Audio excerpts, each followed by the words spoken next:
uh,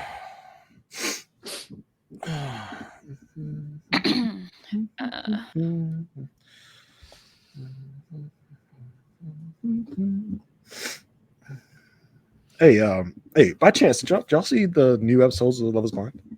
oh, yeah, Love's Yeah, Blind. Yeah. I watched Yeah, it. that Yeah, was good. yeah, Hey, it was you good, want to right? It talk was about it? good. Yeah. Yeah, That yeah. was Let's you something. know what? Let's talk about it a little. Let's chop it up. Oh, good, because that I was going to put be the phone awkward down. Yeah, otherwise. you know, I know I know we're supposed to be spending time with each other, but just it was awkward for a bit. But we are here. We're back. We're Love Is Blind. We're up to talk about the second drop of season 6 of Love Is Blind. Episodes 7 through 9 for those keeping track on episode count. I am one of your co-hosts, Jason Reed. With me is the frailest of them all, frail Mary Kwiatkowski. Mary, how's it going? It's going pretty good. Jason, are you gonna wear those sunglasses this whole podcast though? I mean, guess not. Okay, that's fine. All right. I mean, we don't need to talk about what time you came home last night. That's I don't really want to discuss that right now. I don't really want to Okay. really talk about that right this second on camera.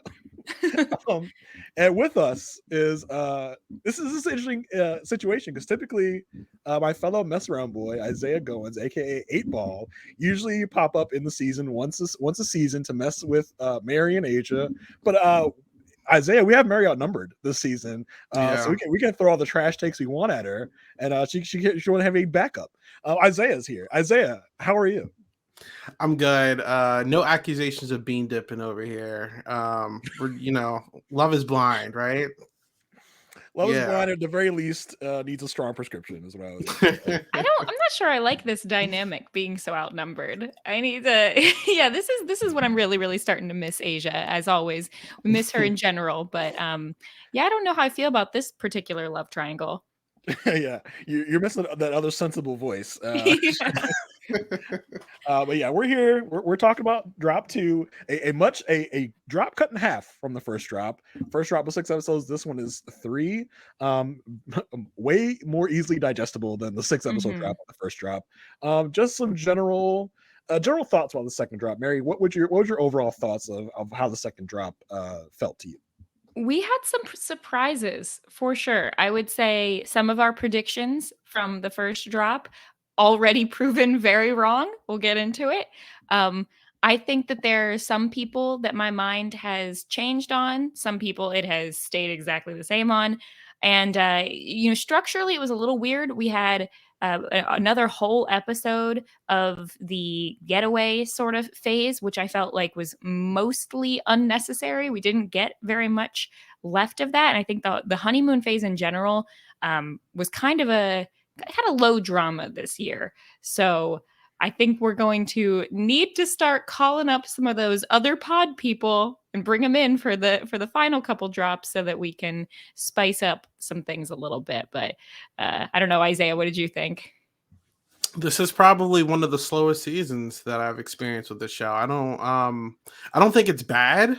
I just don't think that this cast is as messy, at least consistently messy, as like they're used to. There's usually like that one couple that's constantly like fighting every episode that they just like throw content at us every time.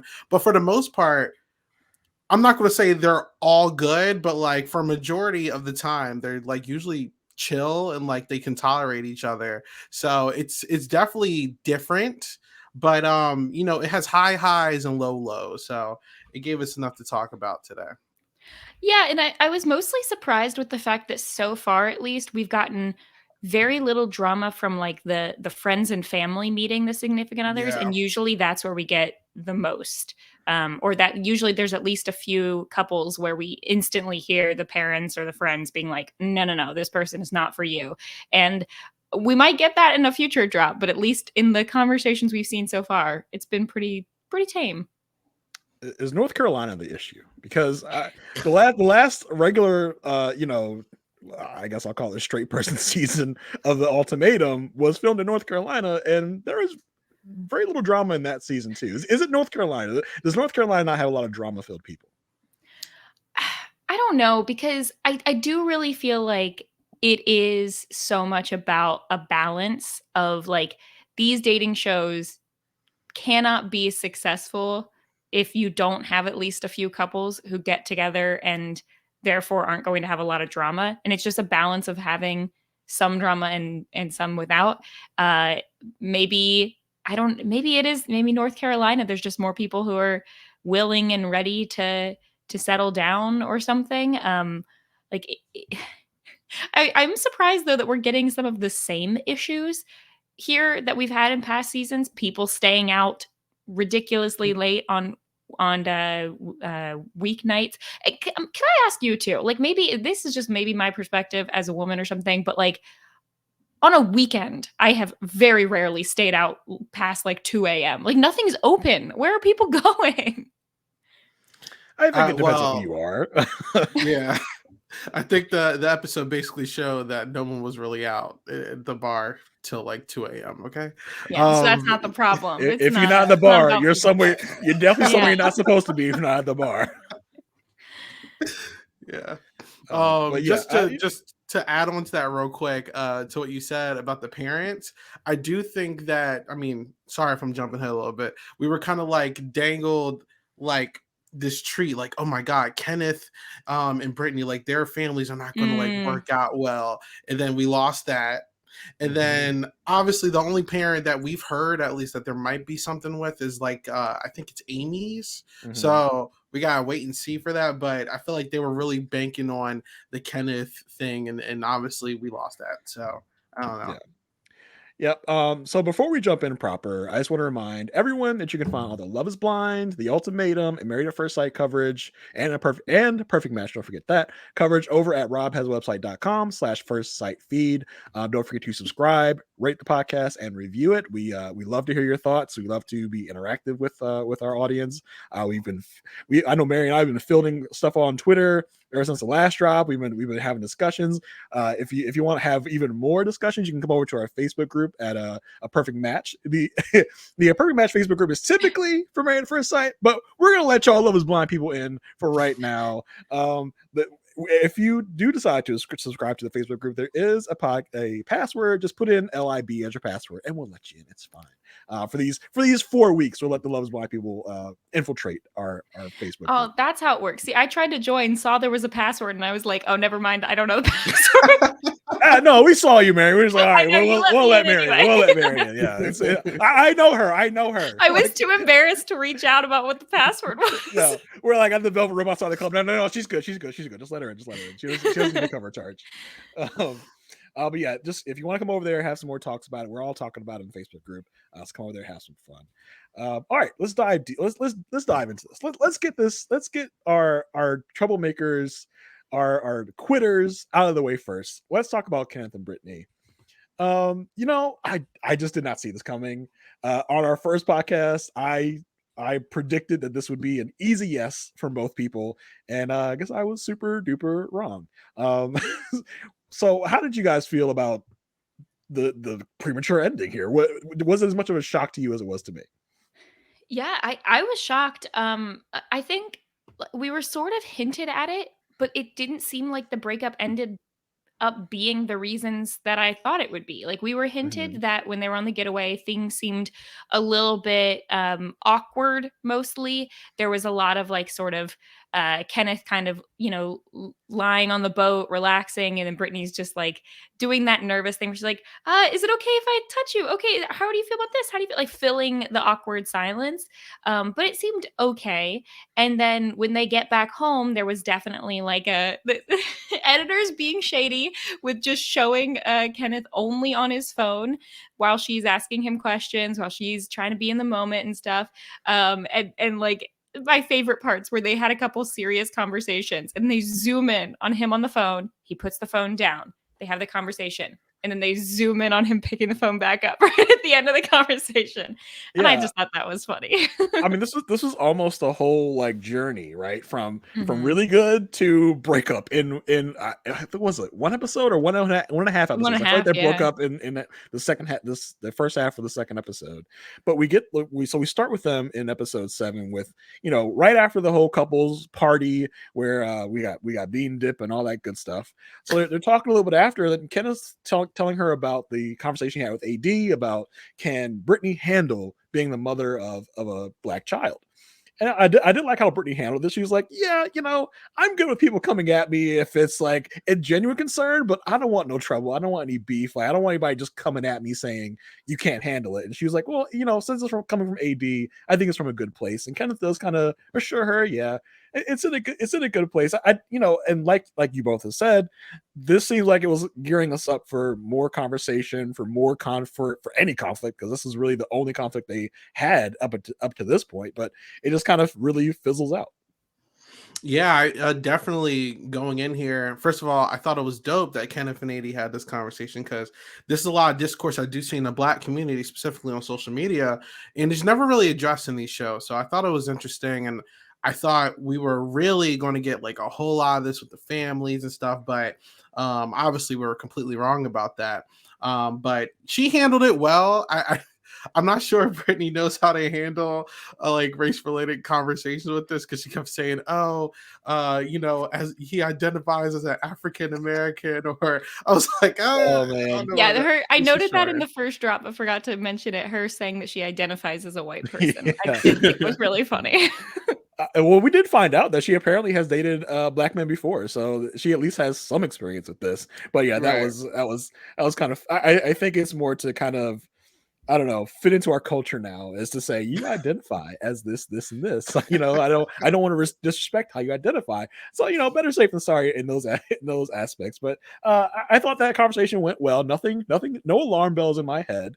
Then we get to the boat excursion, while they're still at the getaway, and it's the most awkward thing you can. And I love how these shows like Love Is Blind, Married at First Sight does this really well. They play with sound, and they play with tense themes and things like that, because they drop all the sound out except for the surrounding sound. You would almost think their mics were off. You can hear everything around them, but you just see they're just so quiet. They're just not speaking. No one is talking. They're both kind of staring off into space. I think Brittany is trying to find something to say, but she mentions a couple things, and Kenneth just goes right back to being silent. I think it really helped to kind of like get in the mindset of Brittany in this situation, where it's like, dang, like he is kind of like, introverted, and he kind of does his own thing at points. And I don't think there's a problem with Kenneth doing his own thing, because I think I kind of saw myself in some of these moments where I'm like, I like doing my own thing. I like to be like quiet, and I lose myself in my phone a lot, So I understand, but I also really do hear what Brittany's saying, where she's like, you're always like doing your own thing, but like, I feel like you're kind of neglecting me a little bit. Right. Like, it's crazy, like my journey with this specifically, because I'm engaged now, and it's almost made me like think like, oh, am I on my phone too much around my fiance? Like, let me put my phone down now. So, but at this moment, there wasn't even a phone. He didn't have his phone back. He's just like quiet. He's just very quiet, and like I relate to that, because I do I'm not a very social person, and I think it's hard to remember that these people are still strangers. So he still might be uncomfortable with this relative stranger, even though they've spent however many days talking through a wall. It's not the same as being in person, and that can be very awkward to be in person with this new partner that you hadn't really spent a lot of face-to-face time with. So I kind of felt Kenneth in the moment. I think Kenneth's probably one of those people that it takes him a while to warm up. Takes them a while to get used to someone new. I think Brittany's probably the opposite. I think Brittany's probably a social butterfly. She's ready to talk to anybody anytime, but they just couldn't really mesh their styles in this moment. You really felt that on the boat trip. Yeah, and this is, I think, something I've mentioned before on the Love Is Blind podcast, but like I've had experience being in a relationship where there are awkward silences, and you're sitting in the car and you're just like, they're not saying anything. Should I fill the silence? My gut is I should fill the silence, but I don't want to be annoying. Oh no, am I talking too much? Why aren't they talking enough? Is it because they don't like me? And your, thoughts are just going a mile a minute. And then combine that with the fact that it's a stranger you've only known for a little while, you're engaged, you're about ready to go home with them, and you are being filmed. And so I can relate to both of them in that way. I can relate to the idea of being like, okay, I just want to, the only way I can like kind of center myself here is to be a little quiet, not say anything that's going to somehow start a fight or be awkward or be weird. And I can also relate to the side of thinking, oh no, I maybe I should talk more. Maybe the issue is that I'm not giving him the opening to talk, right? That I'm not giving like prompting him or setting up a conversation. So I can feel both of those, but yeah, it seems like it seems like they were doing okay though at the getaway for the most part. I mean, we saw it was a little awkward, but when they got back, it really started to feel like as she's gonna say, like that she feels like his desire for her or his craving went away, and the same, and or at least she feels that way too. And I was having a little bit of trouble following like what he was saying about whether or not he agreed with that or if he was kind of content and it was all on her side. Yeah. I don't know. I mean, listen, if we get the ultimate, who would have known the ultimate icebreaker is dolphins? Like you bring dolphins in the mix and you get my boy Kenneth just opening up like a flower. It's like, oh, I love dolphins. He talks about excursion he did with dolphins, how he swam with dolphins. But I feel like right after that, it was just like it was right back to silence. You got to talk for 5 minutes. I was like, all right, that's enough. And we also get into this conversation when they're on the boat of like, she feels he doesn't touch her enough, and he's like, "Oh, I thought I was touching you a requisite amount. I thought it was touching you in the amount that you were comfortable with. I wasn't aware that you had an issue with this touching." And again, just the awkwardness it keeps rolling in because they even get to this thing where they're laying on the boat and they have to kind of fidget around to figure out a good kind of cuddling position. And just I took note of his face at the very end of that scene where he's still just off into space. He's not looking at her, he's just looking out into space, just kind of looking out to nowhere.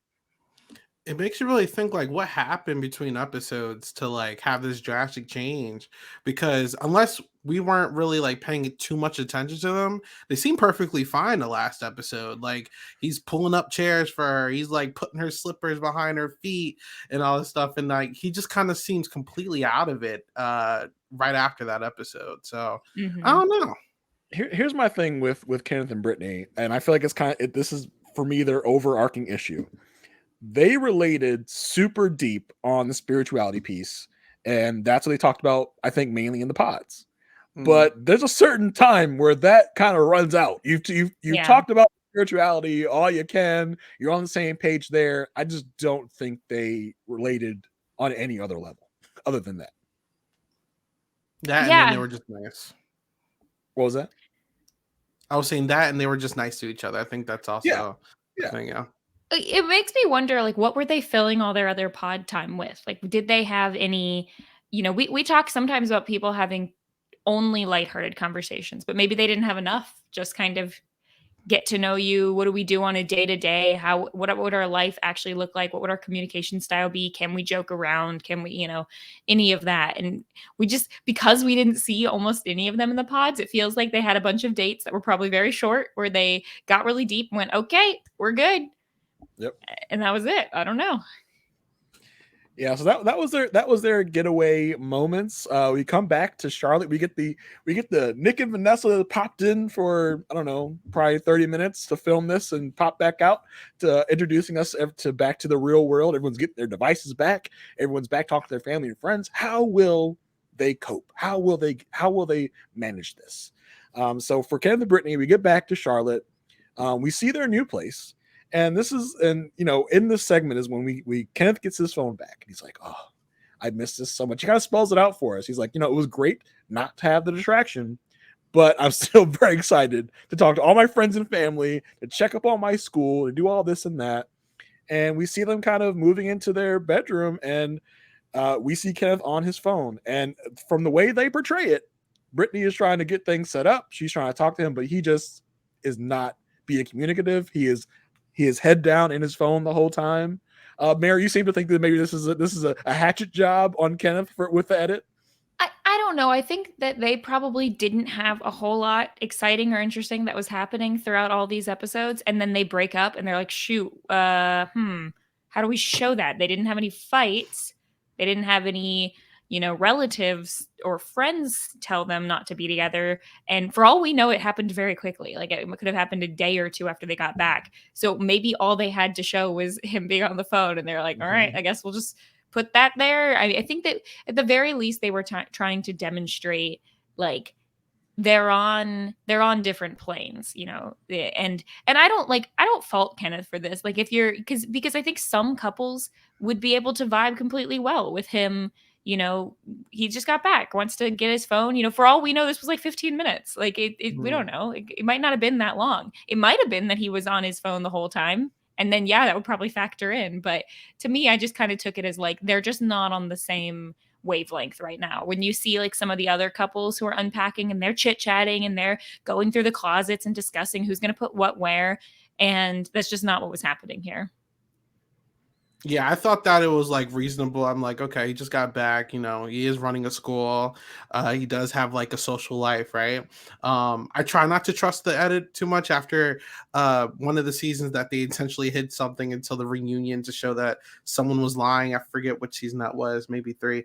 But regardless, I try not to look too much into it. One thing I wish they did throw in here was like, what day is which day? Like day 3, day 4. Like, I want to know in real time how much time has passed, because she said in a confessional something about it's only been a couple days, but to us it feels like it's been like a really long time. So how much time has really passed since they got home, since all this stuff's going down, you know?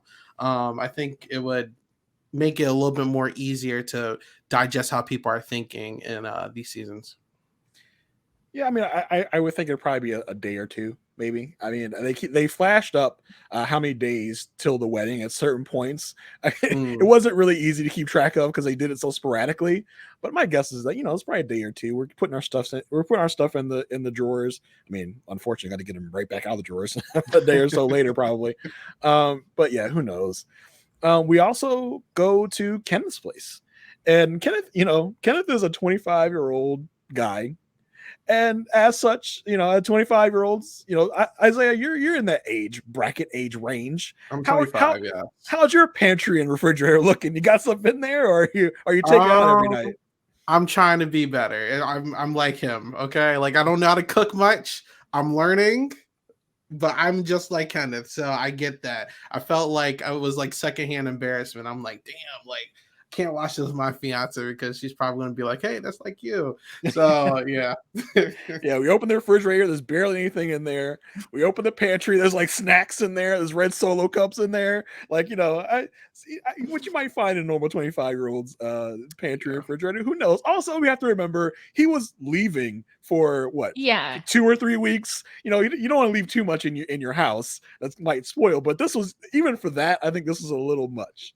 I think the worst thing would be going to someone's house and finding like tons of spoiled food because they didn't clean out their refrigerator. Look, this is not as bad as I don't even, was it The Ultimatum? Was it Love is Blind? Whichever show where they went back recently to someone's house and they only had disposable cups and paper plates. Yeah, that was Izzy last season, right? Yeah. Had a lost and found drawer too. Yeah. That's right. Yeah.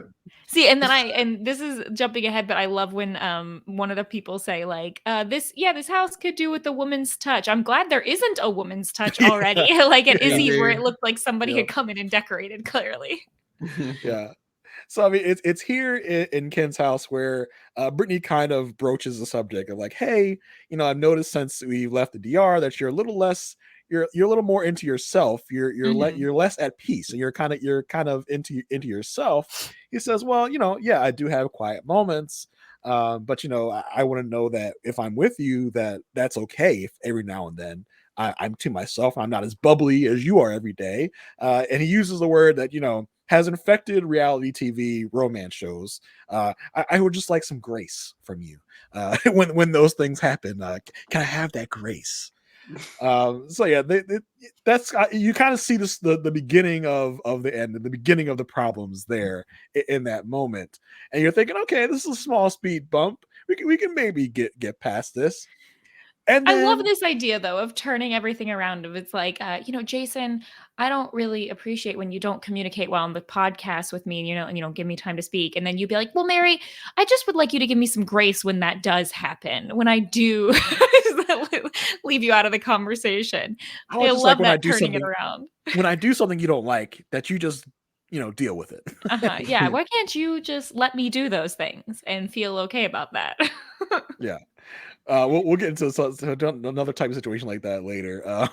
But so we think, so finally some issue for Kenneth and Brittany. They've seemed so perfect up until now. Now we're getting to issues. How, what other issues might come up? And once you know it, the very next segment is going to be Brittany and Kenneth's last segment on the show, apparently, because they're having kind of like a kind of a dinner. Well, at least Ken is eating. I'm not sure what time this is. What's going on? Ken's eating. She's not. The I don't know what's timeline going is very on. confusing with them. I have no Yeah. idea. So topic turns to Brittany says to him, you want to talk about what happened last night where you came in at 1:30 in the morning and woke me up. She says you weren't home. You I don't know where you were. He said, well, I went to do a couple things. He got his hair twisted. He went and saw his mentor. He's like, but I did check in with you every time. And he again asked her to give him grace for I mean, if I come home late one night, can you just give me grace? Don't let that change your mindset on me. So I mean, he's already asking for a lot of grace here. Already a couple times in a couple days of their marriage. They have drastic different lifestyles. And this is not going to work. I think don't wake me up at 1 o'clock in the morning. It's going to be problems, bro. Okay. Like, I'm not going to, I'm sure we're going to talk about it, but like, he was in the mood according to her. And like, she wanted to be like more kissy. And also, listen, I get it, but one, don't wake me up in the morning until. Do you guys think that it's a problem that like, all right, they're calling throughout the day, they're not seeing each other in person, but like he's like checking in a lot, and then I don't know, that's not enough for her. Like, what's the middle ground here for that?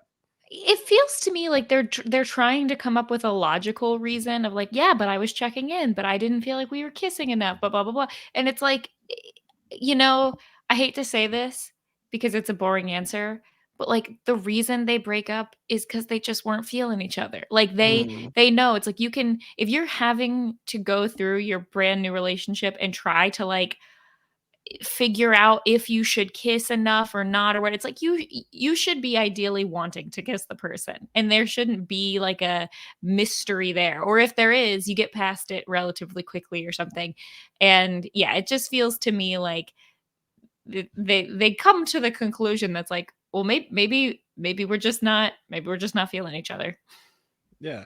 I mean, so we do kind of dispense with all the nonsense and we get down to kind of the nitty gritty. She says, I think an issue here is that we're just not feeling the crave and the desire for one another. He says, he says, I feel it. I guess he said, I guess if you don't feel it for me, that is an issue. But I do feel it for you. But also, like, on what you guys were just talking about, he comes home at like whatever it is, 1:30 in the morning, 2 o'clock, whatever, and he's like, I feel it. I was trying to get things going last night. She's asleep, and she has to get up to work at like 6 a.m. Like, come on, like that's not the right time. He really took umbrage with her not being all up and adamant and interject to kiss him at 1:30 in the morning after he woke her up from a dead sleep.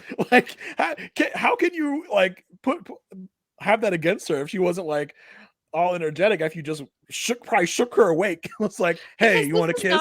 It's not a movie. It's not a movie where someone wakes up, oh, you're home? Ooh, it's not that. You are asleep. Her hair's matted on her head. It's like you're asleep. What? Why are you? What time is it? Why are you home? Hold on. What's happening? That is what it would be like. This is realism. This is real life. He kind of turns around and he's like, well, I was ready to make out right there. You just you were all asleep and stuff at 1:30 in the morning. How dare you?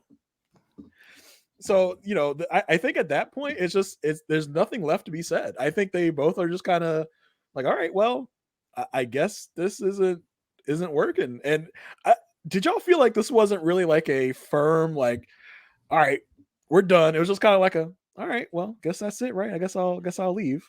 That's what I thought at first. I was like, wait, did I miss something? But that was episode 2 of the 3 in the drop, and we did not see them again in the 3rd episode. So I think this is it. Well, by the end of the conversation, I do feel like it was a breakup, but it feels like it almost came out of nowhere. Like, this is a conversation about this could have been a conversation of how do we get to that place of more desire, more longing? Is there a way to get there? We're just like, let's just call it. Let's just say it's over. He says, No hard feelings, no beef. He goes and he hugs her. He's like, all right, almost like just see you later. And he's right back on the phone. Yeah, and it but come on, that was a little shady, right? Like they're messing with him by showing that he breaks up, walks out of the room, instantly grabs the phone. At least he was calling his friend to say like, "Hey, I'm leaving here tonight." But it felt a little cold on his part because she is sitting there almost sobbing, crying, and he's just like, well, he's a SpongeBob meme. He's like, all right, let me get up out of here. And but it could have been something that he didn't want to show like his emotions either. So he hightails out of there so she doesn't like see him crying or something. I don't know. But we do get the off-camera microphone pickup of him calling one of his buddies saying, on my way over, I'm getting my stuff, I'm on my way. And that is apparently the end of Kenneth. That was crazy. Yeah. This whole thing was crazy. Such a drastic change from what we were introduced to. I was just like, dang, because the episodes were very slow. Then that just came out of nowhere. I was just like, wow. I don't know. I'd rather this though than the no at the altar. Like drag this out. I think that every couple that doesn't think it's going to work out should be doing this. I wish it was normalized, but I'm happy with how this ended. Because it felt like, at least in the first couple seasons, this was like heavily discouraged. Like, no, you need to go to the altar. Like, we want to see the or no there, but maybe people wouldn't go on the show if that was the case or something. Like, they probably would just eventually feel pretty awkward living with someone that like you just have to keep telling the camera, yeah, it's not gonna work, it's not gonna work. And I think that there have been people in past seasons, go back to season 1, Jessica was never gonna marry Mark and she wasn't feeling it the whole time, but she wanted to be on the show. So like, I mean, this is kind of a thing where it's kind of like also on the other show I cover, Married at First Sight. If you haven't heard of it, check it out. This is happening as well in recent seasons. People are like, they get married and then halfway through, like, just not feeling it. Let's call it early. When the thing is, you're supposed to go all the way to the end of the season on decision day where you say yes or no. But now it's just like, we're just not into it. Let's just cut it off early. And it's happened for the past 3 or 4 seasons of Married at First Sight too. So maybe it's a change of the guard in a way. Like, if it's not working, just cut it off. It's probably a little better entertainment value if you do that than just, working out the string, being like, by the time you get to the altar, like, yeah, we're just better off as friends. Yeah, we knew that for like 3 episodes. So you're not really telling me anything different. Better that them introducing to the family too, Bartiz. Just they handle it correctly. Yeah, so that's Kenneth and Brittany. We hardly knew ye, and I say that with all the meeting. We barely knew you guys. You really didn't give us too much in your journey here. Speaking of not giving us too much, let's move on to Johnny and Amy. Go on, girl. Give us less than nothing. Give us nothing. What's the over under? Is it 10 minutes of how long we're going to cover these people? Under. There's no way. Yeah. There's nothing. Nothing so here. We're still in the getaway, and we go on a horseback ride, and there's just they don't really talk about nothing. They talk about how much they like each other. They feel the spark, and that's everything. That's the segment. We then get the whole group hangout. And the only thing of note here is that Johnny is talking to Laura. They're kind of doing this couple mingling thing. Johnny is talking to Laura of Laura and Jeramey. And this is where in the first time we hear Johnny's hesitance to have sex because Amy is not on birth control. So this is kind of an introduction of their main arc throughout this drop. So that's really the first you hear. He's like, I just don't want anything to happen. I don't want any accidents. I don't want any slip ups because I can't do that right now. Which will be Johnny's kind of his thing throughout the whole episodes. So, and at this point, I couldn't tell whether or not like the situation was she not on birth control because she was waiting for marriage. I couldn't remember because I knew that was mentioned by somebody, but I think that was Brittany who had mentioned that before. So I couldn't remember what the situation was. We'll find out more when they get home. But it was interesting that this was brought up here. I don't think a lot of these people need partners either. They need therapy, and I think. Well, it wouldn't be reality. It wouldn't be reality TV if we had a bunch of sane people on the season, Isaiah. Just so much trauma bonding going on this season, man. It's crazy. But go ahead. I'm sorry. Yeah, and then we get to Johnny and Amy's the last thing they do on the getaways. They have kind of a pool chat. They hang by the pool a little bit. They talk about their pet peeves and nothing really big. The really big thing that came out of this conversation is that she talks about her parents and the part that they have played in her past relationships. She says her parents are really kind of have gotten too involved in her relationships. They're very overprotective.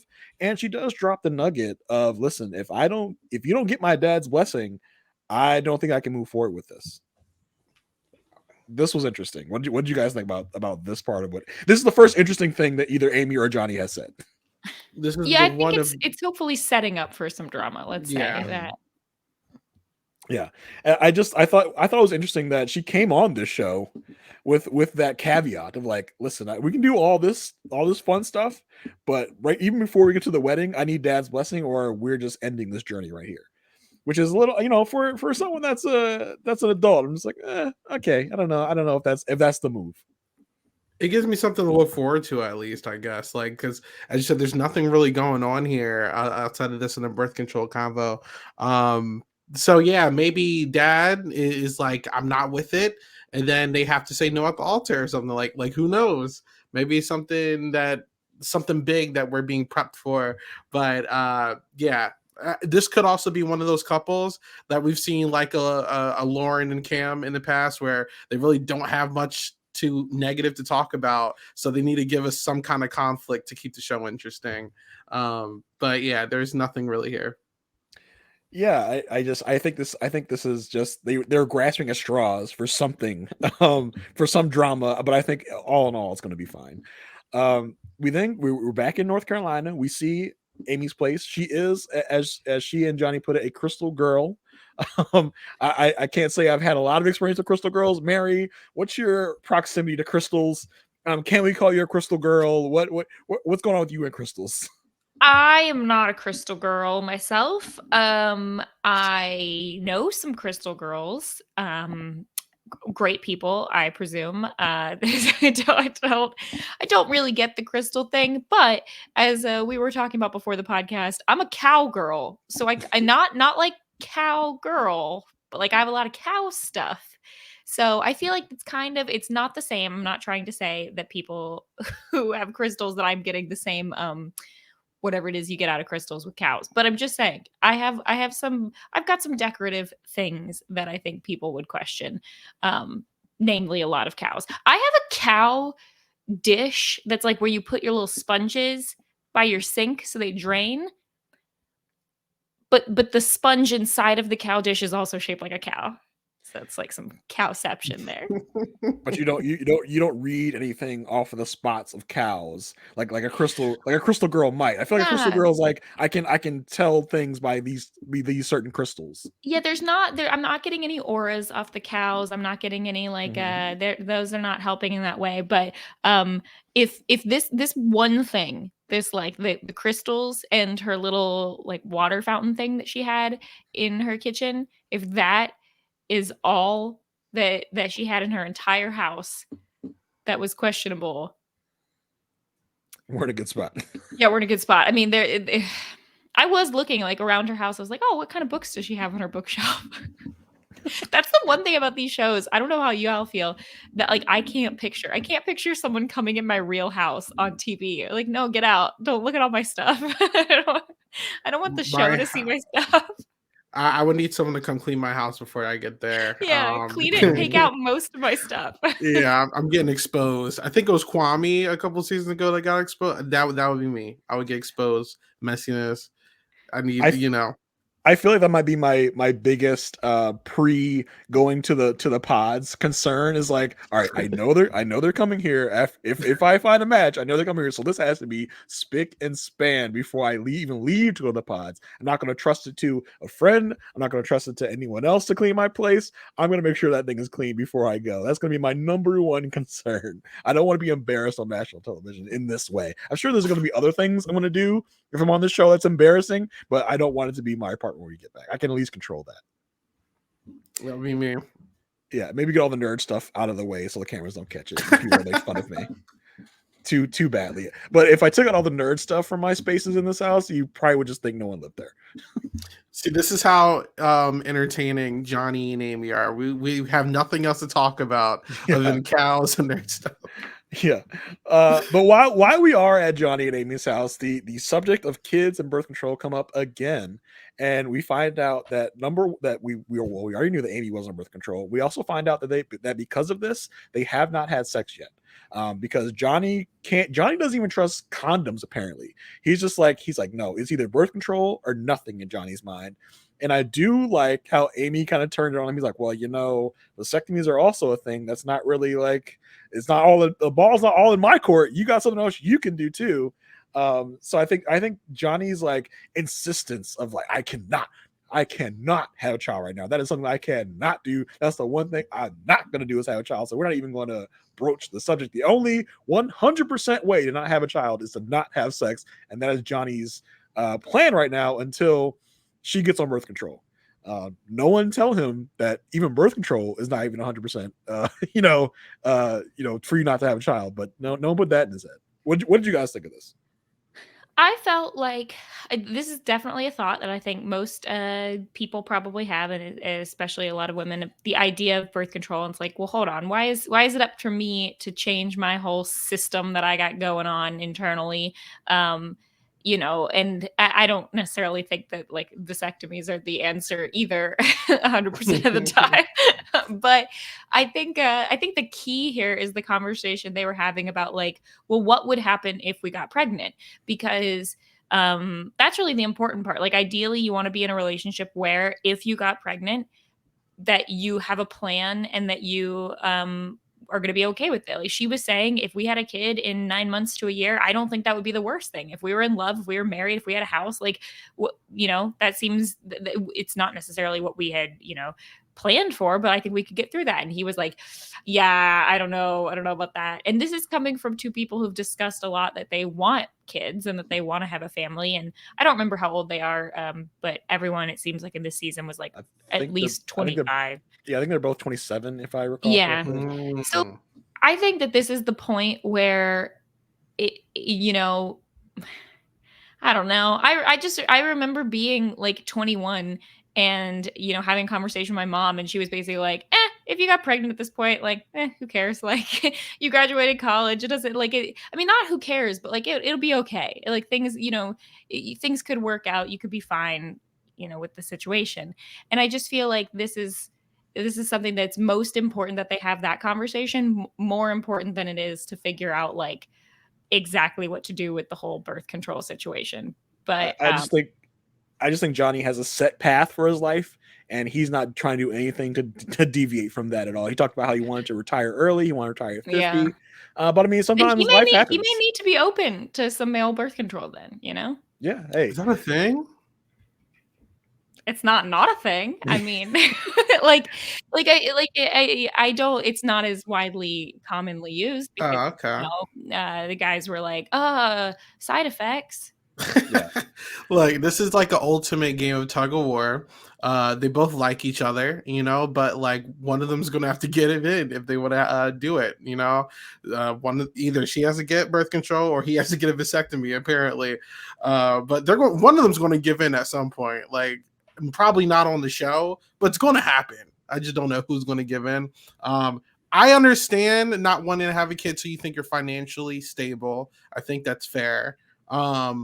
But I'm not going to force someone to take birth control if they don't want to take it. So it's like you either wait or you don't. Like I don't know what the middle ground is here, but one of them is going to have to sacrifice something. Yeah, and I think that that's what they basically came to decide is like we need to figure this out before the wedding. We need to figure out what the plan is going to be. What the compromise might be there. But I think like no matter what the compromise is, if the compromise is she's going to go on birth control or whatever, that hopefully they also continue to have those conversations about what happens because, like you said, birth control is also not 100%. It's like what happens if we get pregnant? What is the plan? Yeah, I think Johnny might be one of those people that didn't really educate himself really on birth control before this situation. Because as he said earlier, I don't know, all the women I have ever been with have just been on birth control. I didn't even think about it. I didn't even think it was a thing not to be on birth control. So I think maybe Amy is educating him a little bit on how birth control really does affect a woman's body and all those things, and she doesn't want to have to compromise her system and herself for Jimmy. So I think they're gonna have to figure something out there, and that's what's gonna be. I mean, that literally is the biggest part of their drop, because after this they go to a dance class for the wedding. There's nothing going on there. They learn the bachata. It looks great, looks fine. Johnny messes up. It's fine. We then meet Johnny's family. Amy meets Johnny's two sisters and one of his sister's boyfriends. Everything goes swimmingly. They love Amy. They are over the moon about Amy, and they cannot wait until Amy is their sister-in-law. Did either of you have anything to say about those two segments? For me, it just went by with a blip. They're getting married. Let's be real. Like, I feel like there's no way they don't get married. This is a match made in heaven. I loved how she was like, "I'm loud. I'm sorry." If you were like, "No, we're loud. We're used to." So they like, it was perfect. I like them. I don't have a problem with them. They're just kind of boring, but they're going to get married. There's no way that they're not. So yeah. Yeah, I thought they were cute. I liked that they were dancing. They seemed to get along. They seemed to be really comfortable around each other. I do think it is funny. Just one last thing on the birth control conversation. I think it's funny that that's their biggest thing, where it's true, because society in general kind of either it feels like people are either like, oh, I'm waiting till marriage, or oh yeah, of course, I'm just on birth control. Like, it seems like we kind of take it for granted that that's just a thing that most people do. I think it's funny that we didn't see any of the other couples have a conversation like this, even though they probably should, because like you said, it's not 100%. Hopefully they're still also having these conversations. And also, everyone out there, if you're in a relationship and kids are a factor, hopefully you're talking about that too, because it could be with anybody. You never know. Well, we did learn on the getaway that 3 out of our 5 couples have gone all the way. The only ones that hadn't were Johnny and Amy and Kenneth and Brittany. Everyone else has done the D while on the getaway. So we did learn that little tidbit. Moving on to our next couple, who I think you can definitely say have been the stars question mark of these two drops here, because I know for sure they got the bulk of the content in this drop, and we know they got the bulk of the content last drop. Jimmy and Chelsea are the couple we're going to talk about next. I did last episode I talked about who Johnny and Amy reminded me of, and I heard someone say something to an effect, and it's really stuck with me, about who Jimmy looks like. And I'm gonna show everyone. This is a surprise to my other two co-hosts as well, about who Jimmy looks like. And you may or may not notice who this is. If you're a 90s kid, you'll know. Otherwise, you may not. But I'm gonna pop it up here on the YouTube. If you want to check it out, look at the YouTube. This is who people say Jimmy reminds them of. I do feel like this is somewhat accurate. For those just listening to the audio podcast, this is Ed from Ed, Ed and Eddie from the 90s cartoon back in the day. It's like, this is a cartoon, a very simplified cartoon, and yet the face is kind of on point. Yeah, it's a little accurate. The sideways mouth. Yeah. Yeah, that's funny. You're gonna look at Jimmy from now on. You're gonna see Ed from Ed, Ed and Eddie. Why did you do this to me, Jason? Someone did it to me. I had to do it to you guys, because after someone said that, I was like, oh my god, I cannot not unsee it now. So I just want to give that little tidbit out there as to what I heard, and just infect y'all's mind with it as well. Okay, I have a question for Jason and Isaiah, both of you. Yes, because I got some flack after last episode of at the very least not hating on Jimmy that hard. And I think I'm trying to figure out, am I missing something? Because don't get me wrong, he's not perfect. But none of these people are perfect. But I think it's just, I'm not seeing like the giant red flags that it feels like other people are. And I feel like I'm usually pretty good about seeing that. So like Jimmy and Chelsea have some awkwardness. They have some issues. They've got some communication issues. But I think a lot of the times I come across going, okay, he's not necessarily saying the right things, but he also seems shell-shocked in a lot of their conversations. Like, he's not a great talker, but he doesn't come across to me as either like put together to where he's manipulative or like actively trying to be cruel or even like trying to be sneaky. Like to me he just comes across as kind of clueless sometimes and like not 100% aware, you know. And then also he does come across like he's trying to say the perfect things maybe for the camera or to spare her feelings, and so we might not be getting what he really feels. But I feel like in a lot of their arguments I end up going, I don't know how I would have acted differently than Jimmy if someone is coming at me the way that she is. So please enlighten me to what I'm missing, because a lot of people seem to really dislike Jimmy and I'm trying to figure it out. Well, Isaiah, since this is the first time we're hearing from you this season, what are your thoughts overall on Jimmy? So first of all, I think they're both extremely messy. And their dynamic brings like this weirdness where it's like Chelsea, I don't think he was wrong by calling her clingy because she kind of is, but you didn't need to say it, okay? Like she is clingy, but she didn't need to say it. But Jimmy is also like, I don't know if he's placating to these cameras, but what he's showing me on the show doesn't feel authentic. It feels like he's playing up to the cameras, because when they're like one-on-one, he doesn't act the same when he's like around other people. Like when he's around family or the other couples, he's like, oh my God, I love Chelsea. Chelsea's amazing. Chelsea's great. They're one-on-one. He's just like, oh, you're clingy. Like you do not look like Megan Fox. Like I'm just like I don't know.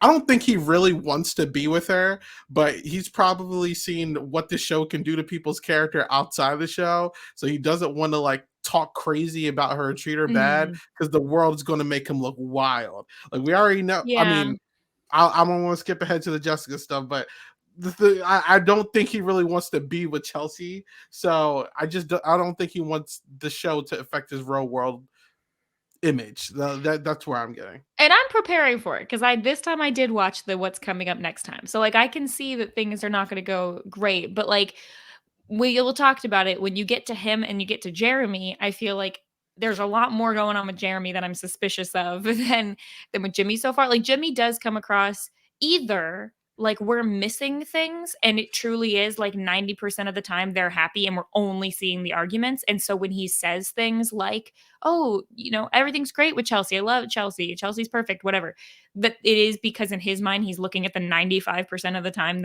that they're great. Or it is like you're saying, Isaiah, like he's just saying the right things because he doesn't want to get roasted by the show, which I could totally believe. I just haven't seen him do a whole lot of actions that I'm like really, really, really turned off by. I'd say like he seems like like you said, like kind of messy, and that they're clearly not a perfect couple, but I don't know. I still feel like I'm missing something. I don't think Jimmy is trying to be an intentional villain. I don't think he is trying to hurt Chelsea at all. I think Jimmy gets in his way a lot. I think Jimmy says dumb stuff a lot. And do I think Jimmy's all the way into Chelsea? I don't. I think when they first saw each other, it was like, oh, you don't like Megan Fox. And then when we get into the constant need for validation, the constant looking into things that aren't there and making bigger issues than what they are, I think that is turning Jimmy off. And I think at this point, by the time we get to the end of this drop, I think Jimmy is probably looking for a way out at this point. I think Jimmy at this point right now is probably a no at the altar, even though he keeps telling her that he wants to be with her, he wants to make this work. I do think in Jimmy's mind right now, he is a no, and he can't really bring himself to tell her that on camera or really before the moment happens, because he knows he's gonna get it from her if he tells her that. That's what I think. Let's be real. I don't think he really wanted to be with her until he heard the Megan Fox comparison, and he was all in after that. So well, I think of his two options, he saw Chelsea as the least complicated, because once he heard Jess had a kid, he's like, ooh, do I want to be automatic stepdad? Or can I just be with Chelsea, whose only baggage is she got married a while ago and there's no kid involved? I think at that point Jimmy was like, let me take the easier road that doesn't come with a kid. And I think now that he's on this easier road, he's like, was this the easier road? I'm not sure. So you know that I think that's what's going through Jimmy's mind at any given moment. And then all these things that happen are more I think confirmation in his mind of like, this probably isn't going to work. But let's jump into the drop. We get into the fight aftermath from AD gate, where he complimented AD and she was upset about it. We get into so we had the whole fight last drop. That was our kind of our cliffhanger. But we come back and it's almost like they made up off camera. And now the cameras will come back and they're like, everything's good. I don't know what y'all talking about. We were mad at each other. I don't remember that. So just kind of like, yeah, I'm sorry. Oh yeah, I'm sorry. We're all good, right? Yeah, we're all good. So I mean, I thought that was kind of a letdown based on what we were left with last drop and what we walked into. Yeah, this is how a lot of their arguments feel, where it feels like they just like they have a huge argument and then all of a sudden the next morning they're happy and smiling and like, whoa. Because it happens again this drop. Yeah. So this is what I say. I'm saying I feel like I'm missing something, and I'm either missing a lot of good times or something. I'm missing something in there. But yeah, like Jimmy's gonna say that the argument was good for them because they learned from it. Which again, like on the surface, I'm watching this, I'm like, yeah, that's what you want someone to say. That's what you want someone to learn from it. And I recognize the fact that he's probably just saying it. I think it's just that it doesn't come across like smarmy in the same way that sometimes other people do when you find it as authentic. You don't find it no, it's like it's not that I find it as authentic. I feel like the way he's saying it seems authentic, but I've seen enough reality TV to agree with what Isaiah's saying, which is like he's probably just saying it because he knows it's the right thing to say. But I think sometimes on the show you'll see someone say that and you know it's because they're trying to manipulate the other person. I don't think he's trying to come across like a hero and be like, "Ooh, look how great I am." I think he's like, this is the easiest route for me to say this right now while we're on television. And just to add on to it, like, I don't think he's like, oh, I don't like this girl, but let me play it up for the cameras. Like, I do think after that conversation, and he seems very happy after they hooked up, apparently as well. Like, he seems like, all right, I'm at least into this. Like, I'm going to try this out for a little bit. Like, he does. I do agree with you. He does seem like he does feel her. I feel like he's giving the relationship a shot. But as Jason said, I just think he's just an airhead. Like, I just don't think he really knows how to vocalize things. I don't think he really knows how to handle a lot of these things. Like, he had all these girls coming after him. Apparently, he was the catch of everybody. Like, he feels like hot stuff right now. So he doesn't know how to communicate with this woman who is head over heels for him right now. She's been in the marriage before. He hasn't. So like, she knows how a lot of this stuff is supposed to go. He's just like, I just met you. Let me figure this out. So I really don't know how to feel about Jimmy. I feel what you're saying, Mary, but it just doesn't feel authentic at times. I don't feel like it's fully there. And I feel like we're either going to find out after the show that there was a whole lot we weren't seeing and that he, did something horrible or she did something horrible or whatever, or we're going to get them being like, yeah, it just wasn't right. And so we just kind of tried to make the best of it, but oh well. I don't really see them having a like a happy ending, but they do remind me of, in some ways, of Nick and Danielle a little bit, where it's like we saw a lot of arguments with Nick and Danielle, but they did end up getting married and sticking together for like 2 years. So, and then breaking up. But I think that that's kind of an outcome you'd expect a lot of people to see from the show, because even though they're getting married, really you can kind of look at the marriage as like deciding to be in a relationship, and then people date for a year or two and break up a lot of times when they're that age. Right. Yeah, I really like that Nick and Danielle comparison because it was the same kind of dynamic. Is insecure, she's unsure of the relationship all the time, and he has to kind of react to that and to the things that she's kind of throwing at him. And I think Nick was better able to handle it than Jimmy is. Right. Let's say that. So I do think that's a very, very good comparison. I did think about that too as I was watching these episodes, as of that comparison. On the rest of the getaway is kind of uneventful for them mostly. There's talk about, what was your favorite part of the getaway? He's like whipping you around in a buggy, and he's like, oh, it's what was the least favorite part?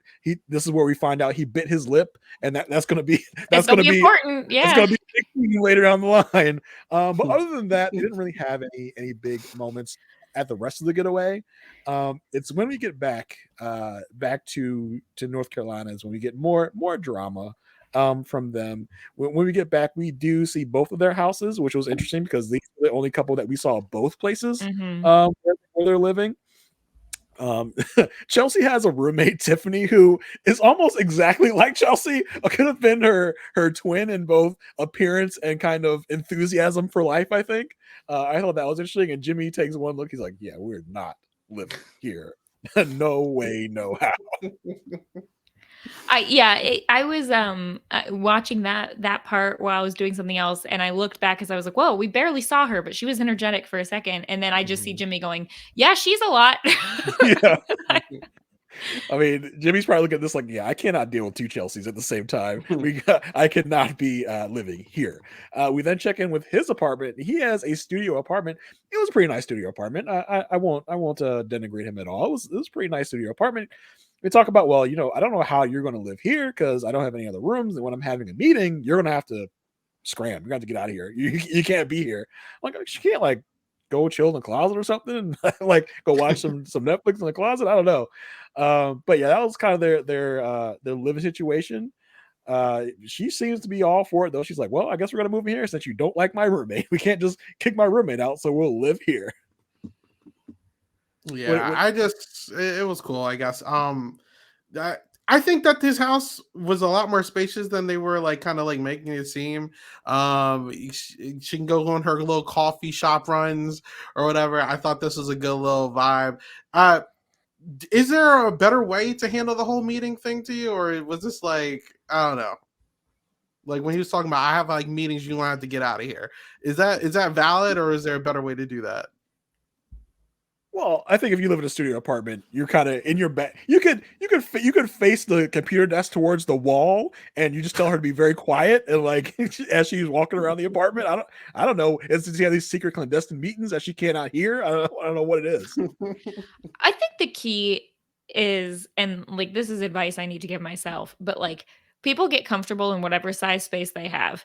I have an entire house to myself, and if someone else moved in, I'd have to adjust. Like, but if you're in an apartment, people live in apartments, in studio apartments with 2-3 people. Like it's you can figure it out. But yeah, then I mean, or get a. Do they have to pick one place to live? Can they not just get a new place? Like. They currently have. I mean, that option was not even thrown out there. Yeah, it was like, which one are we going to attempt? Like, hey, what about a 2-bedroom? Get one of those. There was no talk of that at all. It was one or the other. It's the only place we're ever living for the rest of our lives. I don't know. Yeah. Oh well. Yeah. I guess we'll find out. Yeah. So we then they go into their new place. Her friends come over to the new place. She the run she gave when her friends popped in, I was like, whoa, she is very. She's like, ah! It was interesting. It was. Let me just say that. I'm more of a like sock slide to the door kind of person. Like I'll run, but it's not like not a trot. I'm not running like this to the door. Not a full sprint to the door. No, I'm like, oh shoot, I was in the middle of getting ready. Slide over the door. Either that or I'm a big like yelling, come in, it's open kind of person. Well, it was like, who let them in? Because they just walked in the house. Like the production let them in because they just kind of walked in without any other prompting. Yeah. So we do find out that Jimmy is working, so we have to be quiet. He's in a meeting. This guy is in like 1,000. They don't really get into specifics about what Jimmy does. I think they say he's in software sales or something. But he seems to be in meetings all the time. He seems to be working every minute of every day. So we find out, yeah, we do have to be a little quiet. So they go sit outside, and Chelsea pretty much gives the lowdown on the pod experience. She talks about what's going on with Jess and Trevor. They should change the Chiron under them, because every once in a while they'll pop up. It'll be like, Amy, sales rep, or whatever they are. Instead of giving me their job, I don't care what their job is at this point. Stick their age up there. That's great. And then give me like a just quick description so I can remember who they are. Like Jessica, the one with the child or something. Like give me like a Friends episode title for each person so I know who they are. Chelsea, needy, clingy. Chelsea, totally, definitely not clingy. Like I need something like that, because every once in a while they'd be meeting friends and the little things would pop up, but it would be for them. And I was like, why are you telling me what their friend's job is? I don't care, because I didn't realize it was them. Jimmy, aloof, a dunce. Jimmy kind of looks like Ed from Ed, Ed, Ed. Yeah, like Jeramey, totally in the parking lot at 5 a.m. That's what I need. Oh, Jeramey totally lying in this segment. Kenneth on his phone. Yeah. Kenneth addicted to his cell phone. Yeah. Johnny, we know nothing about him. Amy needs dad's approval. I don't know. Johnny, very afraid of kids. But I do want more about the jobs though. You can't just be generic about the jobs. Software sale is not enough. Your job. What does that mean? What the job is. Like, do you sell Windows 10 out the trunk of your car? Is that what you mean? Like, what do you do? Who is it? Who is it? It's like people say entrepreneur. Yeah, exactly. I think Amy is an e-commerce retail specialist. What the hell is that? What do They're you giving do? you a bigger name for something that's very But little. this is very accurate to dating apps, because I was talking to someone the other day on a dating app and I was like, I can't remember what their job said. It was like a government sales rep or something. And I was like, hey, what does that mean? And they gave me a sentence explaining it. I'm like, I still have no clue. Like, what does that mean? Like, they're like, I sell software to different departments. I'm like, what? What are you doing on a day-to-day? Walk me through your day. I think Clay is like tech sales. Like, does he work at Best Buy? Does he sell computers? Could like be. what does he do? What does that mean? He works at GameStop. Yeah, I feel like that's really an epidemic of reality shows is making people sound more more experienced, more fancy than they actually are. So I would like to know the layman's term of whatever your job is, at least for the first episode. Tell me what the layman's term of your job is. Housekeeping at a hospital is just basically like housekeeping.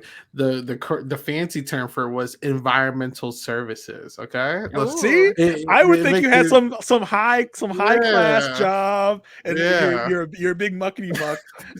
But it's not what I think it is. So I definitely want to get the layman's term of whatever your job is in the first episode at least. So I just want to picture someone in their job and what they do. That gives me a little more context of who they are.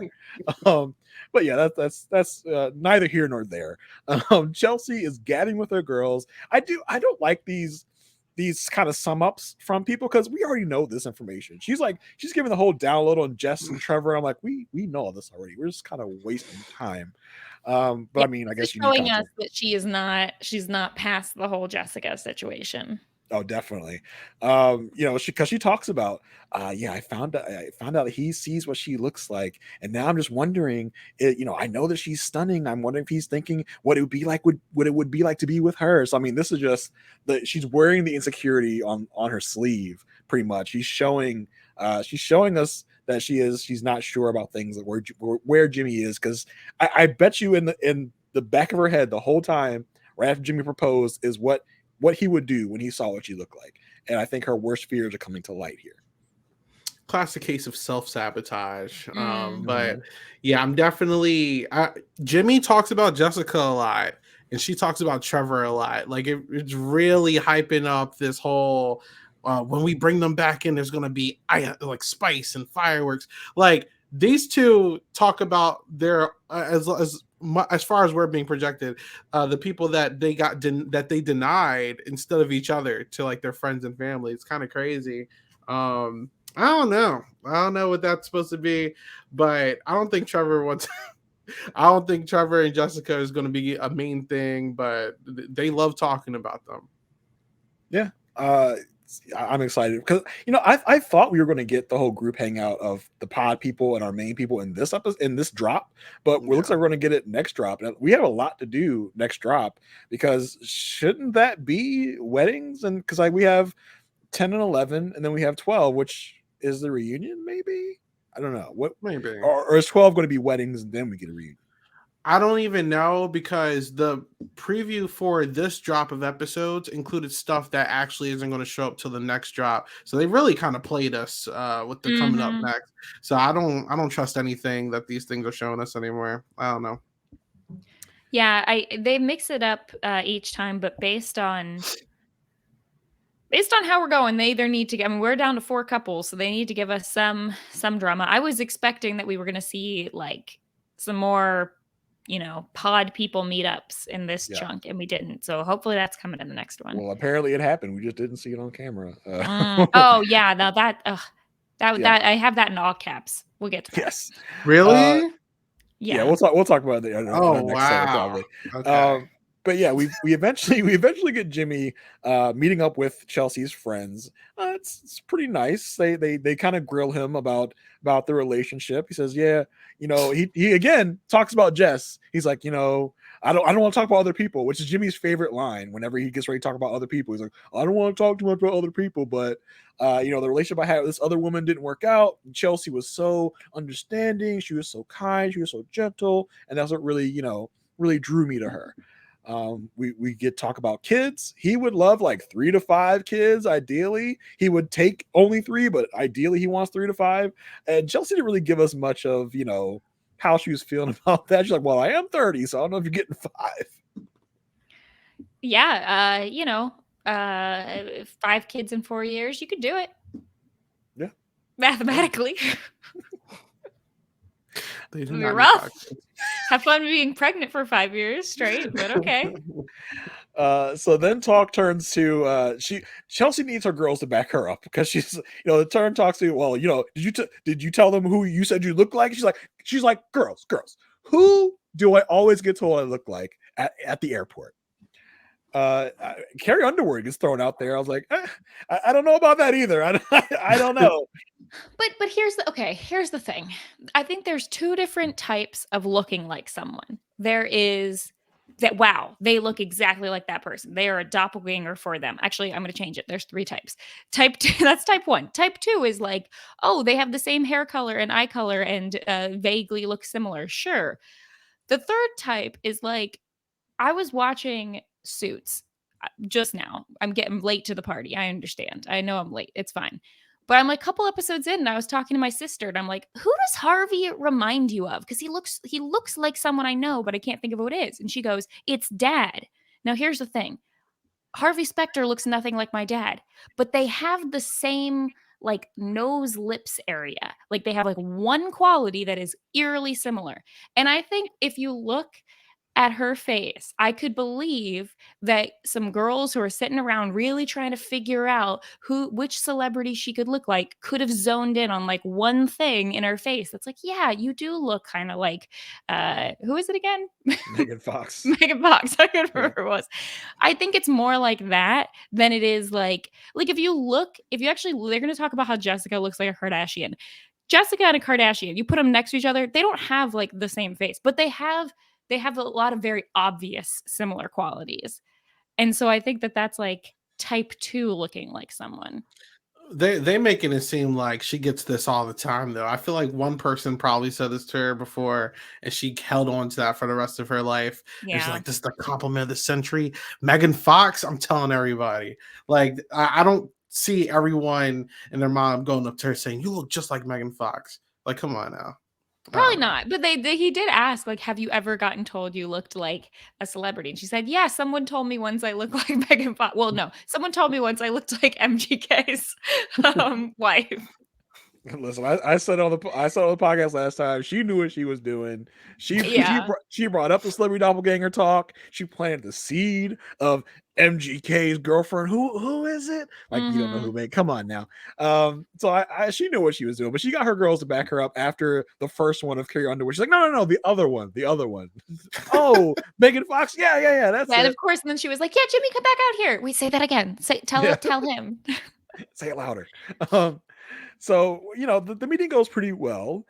He ends by saying, yeah, I think Chelsea she's my type, because they ask him, is she your type? He says, yeah, she's my type. I think she's perfect. Okay. So the meeting went pretty well. And then this is where we come into the meat of the Jimmy and Chelsea drama. We're talking after the friends leave. She says, hey, my friends really liked you. He's like, oh yeah, that's awesome. That's great. She, then is where she brings up her big problem with Jimmy now, because she mentions with her girls that Jimmy has not kissed her at all today. He has not once kissed her, hasn't told her he loves her or anything all day. So she brings this up with him and she says, you've been kind of in a mood all day. You haven't kissed me. He's like, oh, well, I you remember I bit my lip, so I don't really like talking. It's hard for me to talk right now. And he's like, yeah. And she brings up again, oh, you didn't kiss me. He's like, I kissed you at least twice today. She's like, did you? Like I thought this was so interesting of how I don't know, it's kind of in her head. She's like, "Oh, you didn't kiss me all day." He's like, "Yeah, I did. I definitely did. I told you I loved you." And I think she's really getting in her own way here. Mary, what do you think of how Chelsea is kind of bringing all this up?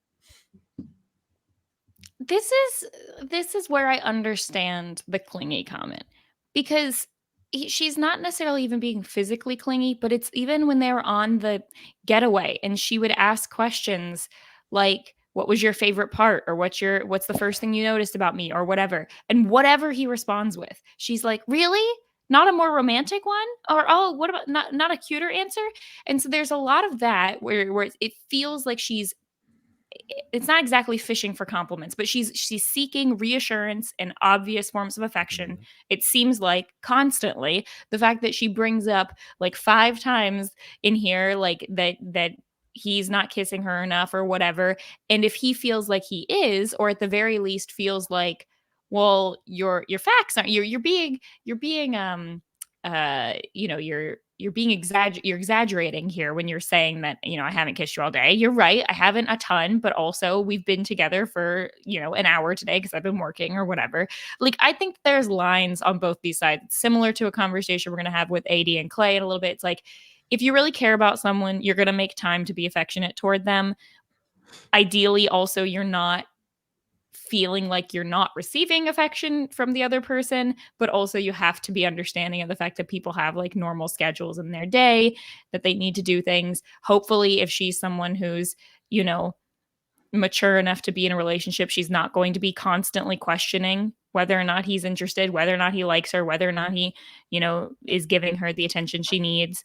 I don't feel like he was like, I feel like he snapped and got to a point where he was like, okay, you want to bring up these things, that I'm putting my foot down, when she's like, oh, you wouldn't kiss me all day, but then you tried to have sex with me. And he's like, hey, you're the one who tried to have sex with me. And she's like, wow, really? You're mad about that? And he's like, I'm not mad about it. I just want to get the facts straight. You can't use that as an argument against me when it was you who did it. So I feel like that was not the best look on his side, but also I understood at the point where she is just over and over and over saying these critiques about him, and brings up Jessica multiple times, and both times he shoots her down and says, this has nothing to do with Jessica, I'm not interested in Jessica. And then the second he goes, well, maybe you're, I think he's basically trying to say, like, maybe you're wanting a little bit more than I can give you right here at this moment. It seems like you're asking for a lot. She starts crying instantly, yelling at him. She starts cutting him off and snapping at him. And I'm just like, whoa, this escalated. So you can dish it out, but you cannot take it even in a tiny little dose. Yeah, so she's constantly telling him, "I need you to tell me you love me more. You're not being as emotional as I want you to be." Like, she's basically telling him how to be, how to act. I think she has this kind of in a way a fairy tale look at how she wants her life to be. Like, I want you to be just overjoyed every day, every moment of the day. And he's like, "Listen, I'm working. I roll out of bed, got to work. I didn't have time to be all over you all day." And she's like, it's not enough. She's literally telling him it's not enough. He needs to be more emotive. He needs to tell her he loves her more. He needs to kiss her more. And I think he just kind of got fed up with it. And the word the word that one of the buzzwords you do not say is clingy. And he went there. He's like, well, I love you to death, but you've been a little clingy. And that, Mary, you kind of couched it. You kind of gave us a gentle landing. That wasn't good. I honestly don't blame her for her reaction here, because that is one of those words you just But don't was he say. but was he wrong? Like, I think that's the It point doesn't where I'm like matter if he's saying, wrong. It doesn't There, matter if he's there is wrong or a not. meme from First Take, Stephen A. Smith. He's like, "Oh, come on, let's be nice. You weren't wrong, but you didn't have to say it. Like, you don't have to say." Yes, yeah, and exactly. the problem is, I will agree. The problem with saying something like clingy, and there's a couple other types of words or phrases like that, is it's going to be very difficult to ever get past. Like, Mhm. unless he can fully admit, look, I was wrong, and not just I was wrong, but I said that specifically, like, you know, uh, to upset you, and you're right, it was the wrong word or whatever, because it could take weeks, months, years for her to forget that he said that. And in the same way that if someone tells you, "Oh my gosh, I love that shirt. It's my favorite shirt you wear," you will remember that and think about that every time you put that shirt on. But she is now going to question everything she does around him to think, is this too much? Am I being too clingy? And that's why it's difficult when you say a phrase like that. So I completely understand. It's not the right word to say, and he should have definitely phrased it differently. And I also want to say on her side, like, I think it's completely fine if she feels like she's not getting enough affection from him and that Yeah. she's not getting enough love and vocalization of that. Everyone is completely in their right to want whatever level and need whatever level of communication on that as they want in a relationship. They might not be compatible in this way, and if you're having you know arguments about it, and it's most likely if you're having an argument, it's because it's been a pattern that's happening for a while, and that this is not like one day of this happening. And there's obviously a lot more going on with her feeling like Jessica's still in the picture and still feeling like she has some insecurities there, et cetera, et cetera. Like, I think that that is definitely in play. um, I think it was more that I didn't feel like I think he said the wrong thing, and I think he delivered it badly, but I don't think it didn't feel like someone who was like really trying to hurt her. I think that he No. truthfully was just feeling like, "Oh my gosh, what do you want from me? I say I love you, it's not enough. It feels like I can't give you enough." And that's really what he probably should have said. I don't think he's trying to hurt her, but I think he has had his fill. I think he Yeah. was just careless with his words. I don't think he was trying to hurt her, but the clingy comment isn't even it might be the worst of it, but it's not even the last bad thing he's going to say, because Chelsea does say, I did all this for you. I watched your stupid TV show. I want to know what the TV show was. That's what I want to know. I want to know what TV show she was talking about. She's like, and then I went and had sex with you upstairs. You're like, well. Well, let's be fair. You initiated that, and I was kind of wanting to chill on that too. Yeah, I said, "Oh no, that was crazy! That was crazy! That was crazy!" That was one of the many gasp-worthy moments that happened in this drop. I was like, this was worth it. This moment was worth the whole all the filler, because I felt this drop had a lot of filler, but there was a few like gasp-worthy moments, and this was one. I was like, "Oh, you didn't just say that." And this is where after I said, "Oh, you didn't just say that," after you said the word "clingy," it's like, "Oh, you're really stepping in here, Jimmy." Where he just says, "Well, I kind of wanted to chill out on the sex too, but you started that." Oh, and honestly, it's interesting because this is a brand new couple that are new to sex with each other. I mean, typically you would think you can't get enough, but I feel like it's a sign where Jimmy's just like, yeah, maybe it's too much. I'm not into it. I kind of feel like if this was Jessica, he wouldn't have said that. I'm just saying, like, first of all, this is why I said in the beginning to you, Mary, that they're both messy, because they both have a big issue. Like, one thing that Chelsea does that we saw this with AD and Clay and Jeramey and Laura too, when we get to them, they do something that I don't like. They wait until the family visits or like the friend visits to bring up a problem instead of talking about it beforehand. Because like, why are you bringing this up here instead of like before these people? Like, you want me to impress these people and you're bringing up some problems. That's crazy. But Jimmy is dead in a row. Like I was on his side until like the clingy thing. I was like, you shouldn't have said that, but like, okay, like he still seems fine. I still think he did not mean to say something crazy, but it just came out. He was like talking about the sex life. I'm like, yo, like you're trying to get yourself canceled. Like this guy, I don't think he's an airhead. He's a little too like I don't like ignorant to certain things. He's like Ed from Ed and Eddie. Yeah, there you go. Like that's just a problem. He really needs to think before he speaks.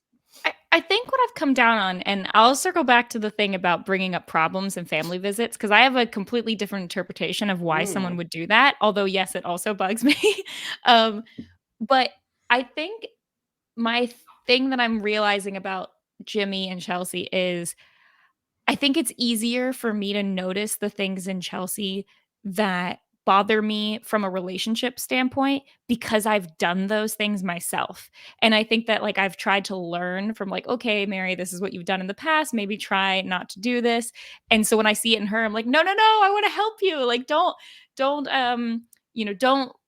I feel like I've said things like, "Oh, what is it that you like about me? Oh, I like your whatever." "Oh, really? That? Not something else?" Like, I feel like I've done that. I feel like I have, I think we've all probably had the inclination in an argument to start bringing up past things that you in the moment, "Oh, of course I'll watch this TV show with you. Of course." And then later on, if you're bringing that back up and using it as like ammo and keeping score, then that's not great. So I think I see those things, and I obviously see flaws in him too. I think I just see so many more in some of the other people. I'm with you. So, I'm with you. yeah, Yeah. but anyway. So, I mean, the sex comment really blew things up. She says she's tired of this. She says she might just need to go to her place, and she runs off. And Jimmy takes this opportunity. He's like, you know what? I'm gonna run off before you can run off. Yeah. Jimmy goes and grabs his stuff. He's like, listen, I'm just gonna stay in my place because I need my own space at the moment. And he just takes off. I mean, that was he bolted out there. He was just like, nah, I'm done. I'm out. Do you all think if you were on this show that you would actually leave? Like leave the place where you both are? I feel like if you do that, then like you're just waiting for the marriage to fail. Like I feel like the moment someone leaves, just go home at this point because it's done. Or if you're not sleeping in the same bed or the same room, just go home. It's done. Like I just feel like that just shows you're willing to give up in the marriage at that point. You know. Go ahead. Yeah, I know. I think I would find my own space in the new apartment. I don't know if it's a 2-bedroom apartment or whatever. I would assume it is because you want to give the option to sleep separately if you're not comfortable sleeping together yet. So like I know it's an issue we also face. Like, we also see on Married at First Sight where if people are having issues and they go to their own place, that's the first sign of like this probably isn't going to work because you're taking too much time away from this person. You're not giving enough opportunity to come back together. But I do think that's definitely a big problem. If you're just ready to bolt at the first sign of problems, that's a big issue. So it's definitely not good. Izzy, bro. He reminds me of Izzy from last season. Like, there's always like that one guy who just like they have the best in touches, but they're just like really like airheaded. I'm just like, I think those are like the best people for the show. And like, I laughed really hard when like the Izzy conversation last year about his finances came up. Like, that was hilarious to me. And when well, he was just straight up lying at that point. Yeah. So when Jimmy when she said I'm gonna leave, and Jimmy just grabbed his stuff. He's like, I'm leaving where you can, basically. But I think the biggest word I get when I think of Jimmy is aloof. I think that's my biggest word. He just doesn't get it. He doesn't understand the things he should say and shouldn't say. So I think that's his biggest flaw in this. I don't think he's trying to intentionally hurt her. I don't think he's trying to intentionally be a villain. But I mean, who really does? But I just think he just doesn't understand, and he's very aloof. I'm actually crying right now. Yeah, I think you had quite a laugh attack there. Because what was he thinking, man? Like, he's not. He's just not. So we get kind of a pause on their drama as we get kind of a tangent of their story where we see Jessica meeting up with Laura. And we'll kind of break this conversation up into what's relevant to the Jimmy Chelsea storyline and what's relevant to the Laura Jeramey storyline. So we get Laura and Jessica sitting down and talking. Laura asks her about how things going, how's Autumn, and Jessica says after she got out of the pod, she took a couple of days to herself, but then she had to break the news to Autumn that the guy she fell in love with someone else. I thought it was interesting. She said she took a couple of days to herself. Jessica, who was missing her daughter so much, was just like, I've enjoyed these couple of days of freedom. I'm gonna extend it a couple of days more. Just like, I'm not ready to see my daughter yet. Let me just have some freedom on my own. I thought that was an interesting thing to find out about Jess. She was here for a vacation. Well, yeah, probably partly. We do find out that when she got home, she did look up Jimmy, of course, and Jimmy actually, when they got back, sent Jess a friend request, but when Jess didn't respond within, I think it was like 8 hours, he actually withdrew the friend request, put his account on private, and she's like, well, that just shows that he's mad that, I saw him, but he didn't see me. I don't know. I'm not sure if we knew that about Jimmy or not, or if Jimmy admitted to that, because we didn't hear that in the other Jimmy and Chelsea segments that he friend requested her. I do wonder if Chelsea knew about that. No. I don't know. I doubt it because I think that it No. would be more of a conversation. He tells her that doesn't he tells her something about like Well, he says Jessica that Jeramey showed a Jimmy, picture, right? Because yeah, he her saw Instagram what she account or looked like. something. Yeah. Yeah. So that's how Jimmy explained it to Chelsea, what he knows what she looks like, but I don't know if she knows that he sent her a friend request. And this, I think, is the same kind of thing, Isaiah, that is the reason why people bring up arguments to the family members, which is Mm, they know it's going to come out eventually when people watch the show and they're trying to get ahead of it. And they're basically trying to say, let's discuss our argument and show them, haha, that it was funny and that we got past it in the same way where he's like, let me tell Chelsea that I saw the picture because I could have hidden it, but I know she's going to find out eventually. Jeramey doesn't get this message. He doesn't learn from this. But yeah, I think that like might be the reason because I wouldn't do it, but I also know that if I'm introducing someone to my parents and they're going to later see the show come out, that they're going to be like, "Whoa, why didn't you tell us all this? Like if you want us to help you make an informed decision, you need to let us know everything that's happened." that's valid. Now that makes sense. And this is, I always say, like, this is like the accelerated version. Your parents and your friends are going to give you the honest truth, whether you want to hear it or not. So that's a fact. I agree. Yeah, and Jess does say she she saw what Jimmy looked like and she found him attractive enough. She says even if he was ugly, I could close my eyes and listen to that voice and it'd be fine. She does have questions for him and wonders, but she is trying to heal and she doesn't want to set herself back, set him back by seeing him. And she does ask Laura's like, do you think he wants? Well, she asked him first, do you think he really loves Chelsea? Laura says, yeah, I think so. And then we get into the kind of messy part of it, where Jessica's like, in a confessional, Jessica says that she is not over Jimmy. He will always be part of her, and she will always have butterflies about him. Jessica does say, well, now listen, Chelsea is stunning. Don't get me wrong. But she has done some digging herself, and she knows that Jimmy's exes all look like Jess. That's crazy. In a confessional, she said Jimmy is a man, and she knows that attraction is there, and she knows that if he sees her, it will be a big temptation. And she also asked Laura, do you think he wants to see me? Laura says, yeah. So I thought this was really a dig here at a really sly undercover dig at Chelsea, where she's like, listen, Chelsea's great, but I'm me. I mean, who's gonna say no to this? Like, Mary, you had some visceral reactions on your face. I can't figure out if Jessica likes Jimmy at all or just wants to win and just wants to be proven right that he finds her attractive. She wants to be on TV. Like, there is no way she can believe that this is a good look, saying to the camera, come on, camera, you know I'm more attractive than Chelsea. Like, that's not a great look in general, but I think maybe I'm wrong. Maybe she's right. And the thing she said about Jimmy or being a man or whatever, I can't relate to that. What I can say is, from my experience, it's not 100% just about, if you have a choice between two people, it's not just 100% who you find more attractive.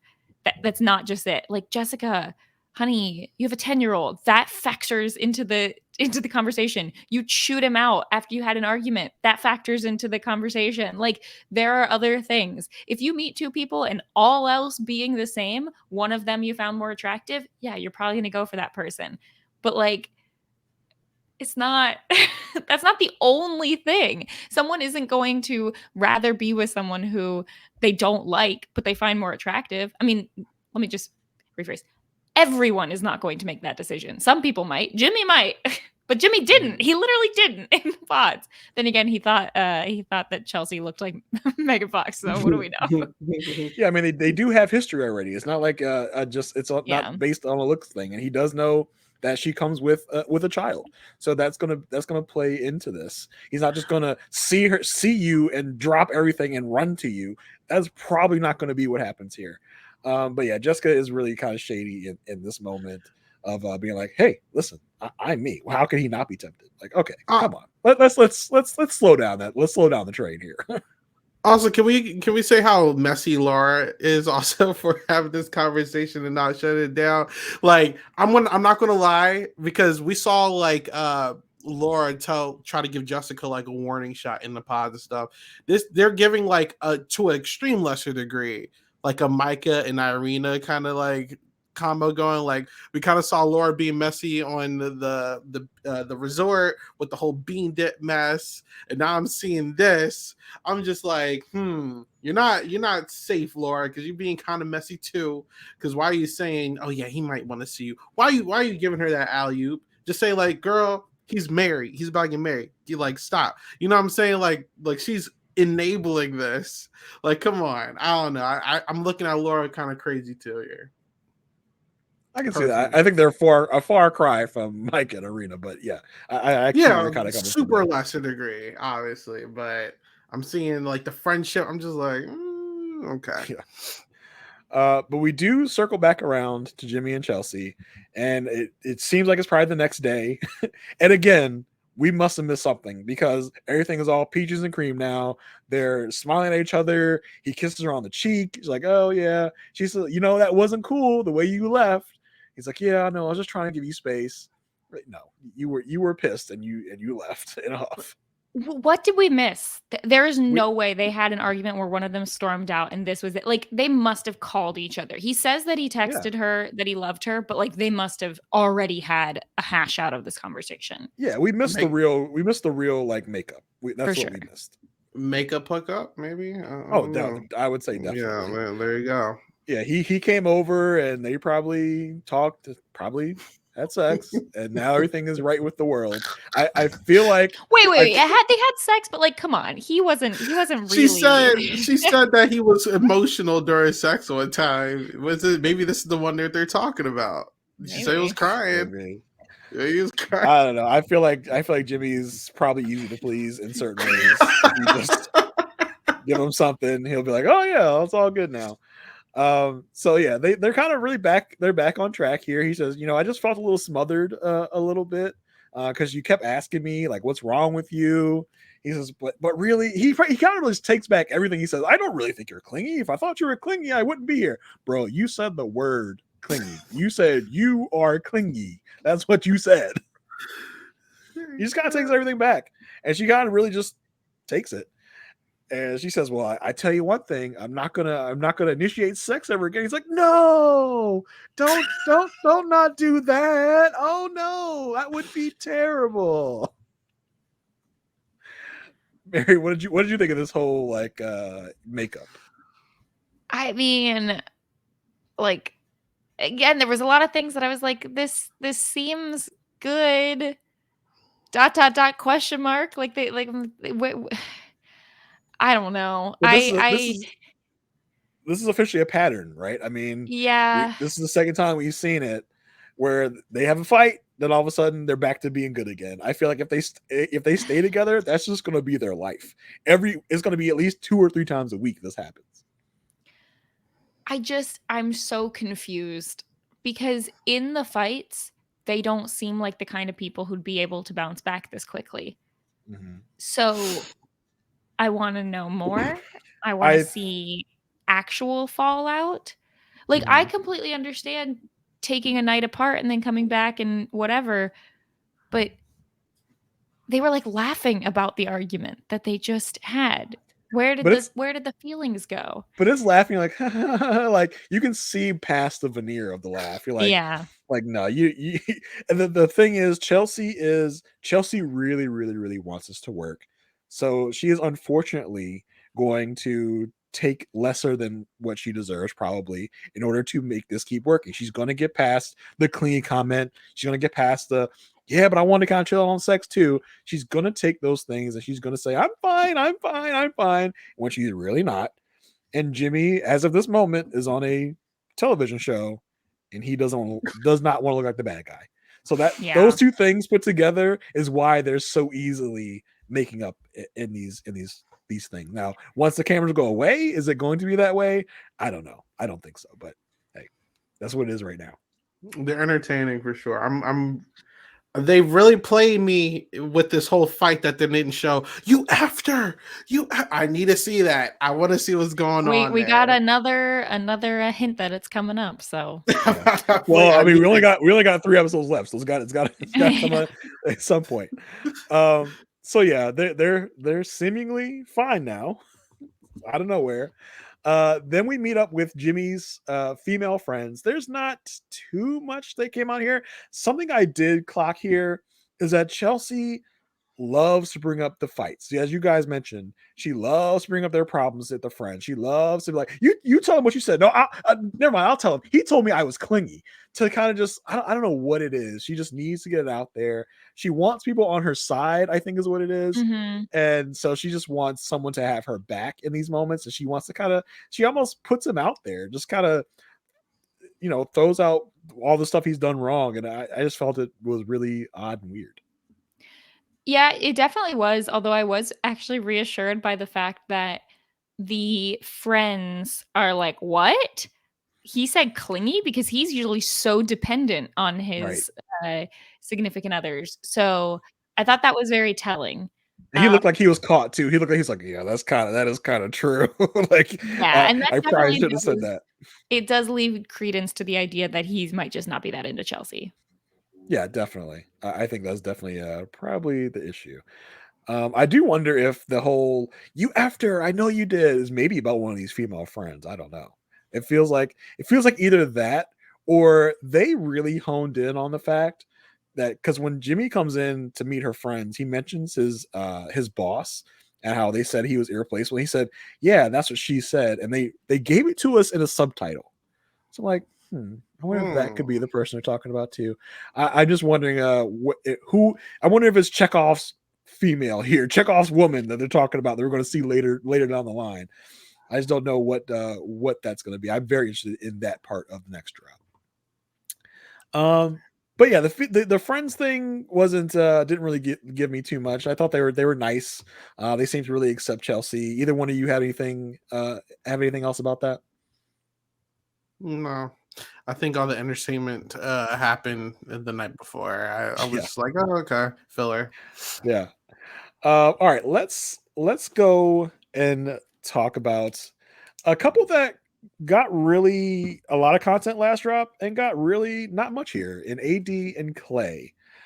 You know, Isaiah, I saw you post a little on Twitter about Clay before we popped on to the podcast, which I think is going to be very interesting. Might be one of your takes here. How do you feel about AD and Clay overall? I like them a lot. Okay, look, he had a little pop up in the pods. I get it.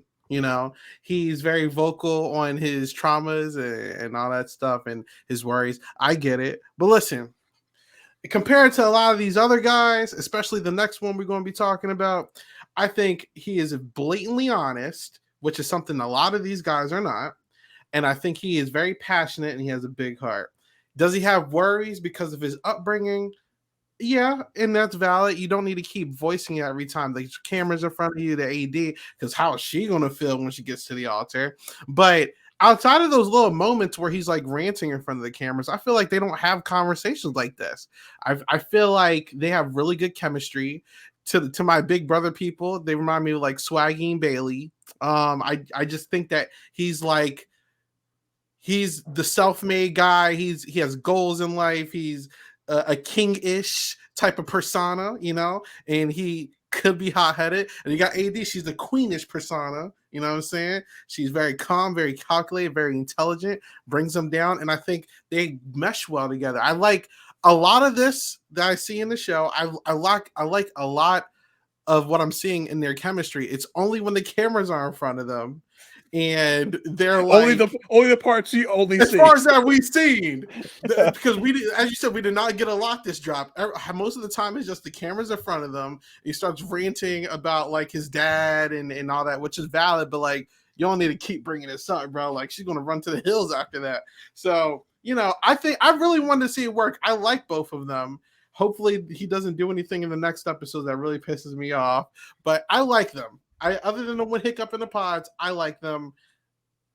Yeah, that's what I was saying. I think black men get villainized like crazy on this show, and most of them it's valid. I'm not going to lie, but Not all of them. You know, shout out Brett. You know, I like Brett from a couple seasons ago. You know, I like Clay, man. I think Clay's cool, bro. Okay, all right. I mean, listen, I can respect your opinion. Listen, Clay, that could be my hot take. You guys can fight me about it, but Clay got a better showing this drop that he did last drop for sure, but I think that's probably because there wasn't much content, because we'll find out that he's not really around a lot to film. I think that might be part of it, but he definitely fared better in these episodes, in the first episodes. Yeah, Mary, what were your thoughts? I know you got a lot of flack for kind of coming to Clay's defense as well last drop. Well, it's funny, I didn't feel like I was really coming to his defense as much. I just felt like he wasn't like, I felt like, especially in the pods, it was seeming like he was going to be really, really bad. And then we met him in person. It didn't seem that. I mean, I still think it's not great, the commentary about like, oh, I'll tell you if you look ugly and need to go work out. Like, you know, it was just talk about needing to work on delivery. Like, and I think that is, you know, there's a way to talk about how being health conscious is very important to you. And then there's a way to understand that you don't need to be telling your pregnant wife to go to the gym. I don't know.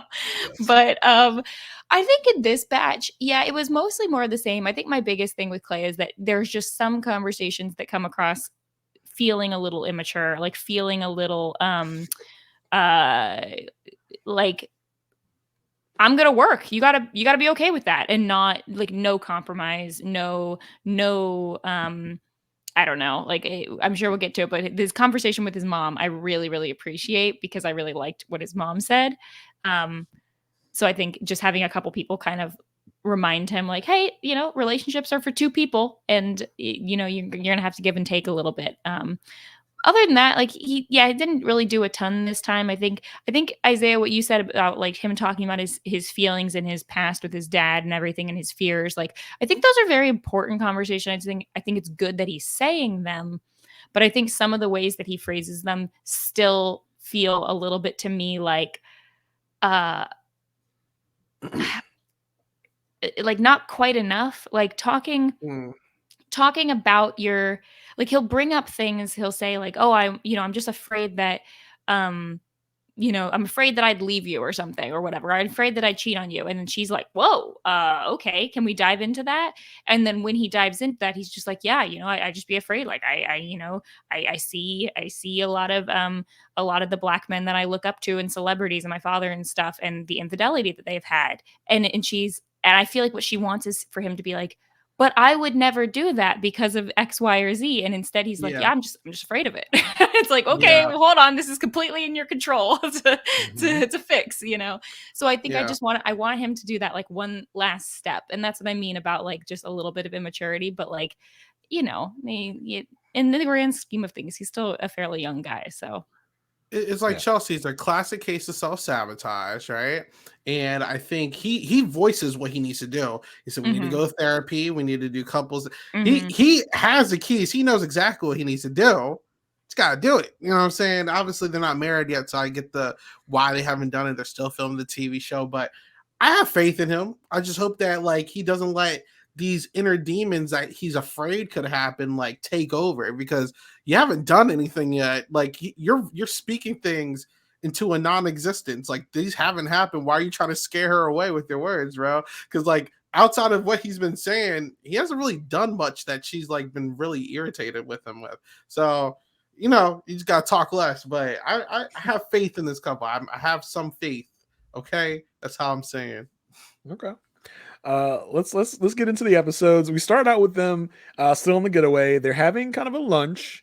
Everything seems to be going well, right? But and this is when you know the editors have nothing with what they do here. I thought it was very interesting. Like at a certain point, Clay, he cleans up everything on their dishes. He gets it all together. This is very nice. This is a good thing he's doing. He's getting all stuff together so the servers can take it away easily. And the look on AD's face, he was just like, what is this guy doing? Like he's just, and the way also, well, before this, it was about how he ate his soup.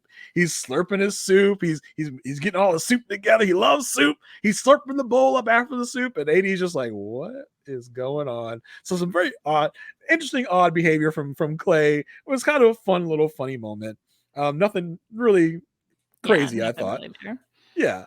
But then he gets really quiet and she's like, "What's going on?" He's just like, "Yeah, I just don't know about that." He says, "I don't want to let you down." She says, "Oh, that doesn't sound good." He's like, "Well, I'm not planning on letting you down. It's just I'm really in my head. It's all the whole marriage thing. It's something that I'm really struggling with." He says, "Divorce really scares me. It's a big fear of mine because of what my parents went through." He also talks about how, in his past as a child, his dad would take him on infidelity trips and take him to go, I guess, see other women. I just I that really took me aback. That really hit me in a certain way and really kind of speaks to some of his trauma and some of the way he's seen relationships in the past.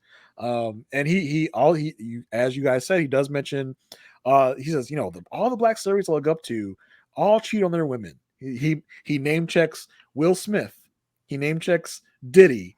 I'm just like, Diddy especially is not a not a great role model for anything really.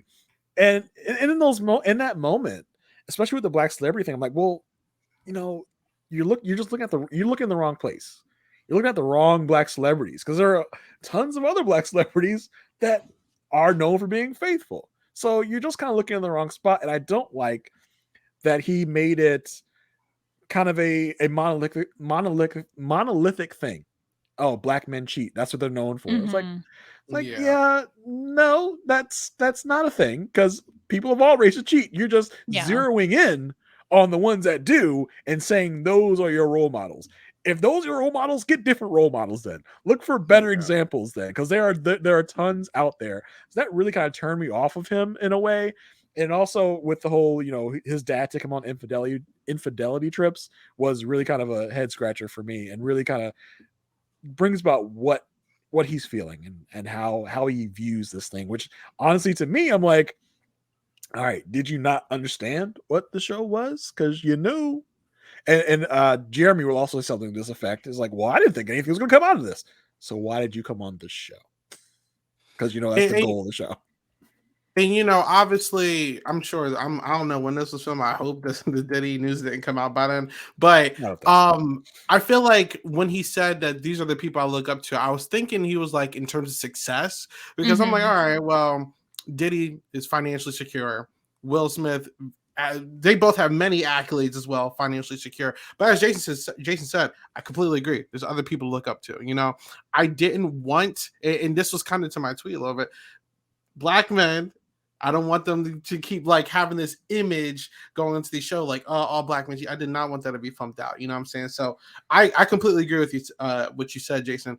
That's why I keep saying I think Clay has the right idea and like the tools to do what he needs to do, but he just doesn't vocalize them nor says them at the right time because they were having a great time before he even started talking about all this. So it's just like, you don't need to like, not everything needs to come out, and like you obviously know right from wrong.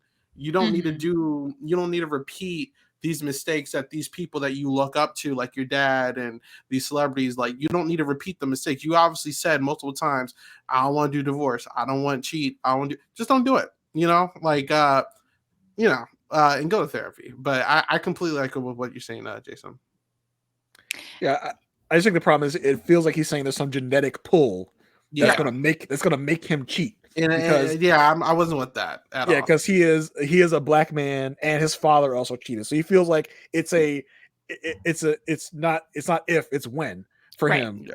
So that's my main problem with Clay in this drop here.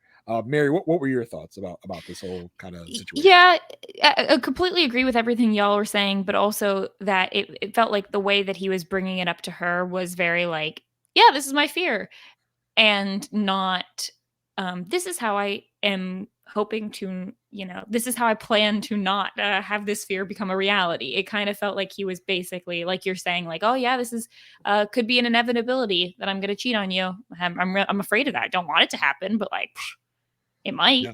Instead of like reassuring her that it's not going to, and discussing the actual like feelings behind like what might make someone want to cheat. and like how can we prevent that? What do we need in our relationship? And like you said, Isaiah, like he brings up the right points of like wanting to go to relationship counseling and stuff. Like do that. Like can we get, I mean, I know we can't see that on the show, but it would be great to see that they're doing that and that we hear that it happened. Listen, Married at First Sight. They got I was just about on to say hand, they do it on that show, that yeah. are supposed to be a help, but I mean, honestly, more often than not, they're not. But either way, they try. Yeah, they try. That's really a good way to put that. That's what matters is they try. So we get to the group beach hangout. Honestly, the big thing I got from this is the apology tour from Jimmy and from Jeramey saying, "Oh, I'm sorry I objectified you and made comments about your body and what I might do to them. Mea culpa. I'm so sorry." That was really kind of what I got out of that for AD for AD mostly. Other than that, there wasn't really much. Jeremy's kind of giving her advice on Clay, saying, yeah, even in the pods, I noticed him being quiet and sometimes he just needs his space. And it seems like she really took that to heart. She's like, "Oh, I thought it was just me." So that was pretty much the little group beach hangout and the getaway. We leave the getaway. We're back in Charlotte. We get a tour of their new place. Everything goes pretty well here. He talks a little bit about his dad, and we get a little more background. He says, yeah, his dad cheated on his mom. They were married for a long time. They were best friends, but his dad still cheated. Yeah, this is where he talks about the infidelity trips that his dad took him on. He says, yeah, my dad was a great father, but he's never seen his dad be single. He always had a girl. And he talks about, yeah, he's never seen a black relationship work out. He's never seen a black male be faithful in his life. And yeah, I mixed it up. This is where he talks about the Diddy and Will Smith. I thought it was on the lunch, but this is where he talks about that. He says the marriage part is unknown to him, and he does want to do marriage therapy to kind of get ahead of it. But he does say it's great they've gotten through their ups and downs. This is kind of where he feeds AD a little bit. He's like, yeah, I'm just so grateful that you made me a better man. And is not also like, it's not one person's job in the relationship to make the other person better. Yeah, but we know of AD. She kind of eats that stuff up. Yeah. She's like, oh yeah, I'm making him better. Yeah, she says she's a fix-a-hoe. And that he's kind of feeding that need for her to be there to fix him. And I do think this is Clay being genuine. He's really opening up. He's really kind of showing her who he is. I don't think it's as much of an act as it was in the pods. In the pods, I think it was mostly trying to get in the door, get his foot in the door in this way. But I think here he's really he's speaking truth. And he's speaking what he's really feeling. Yeah, I felt that. That's why I said I like their connection. I think they have chemistry to a degree. I just want to see where it goes. I mean, I don't know, but yeah, like he definitely, I feel like came on here, wasn't really sure of like this was going to be anything serious, and then now that AD's in the picture, he's probably like, oh, like this is actually like something real.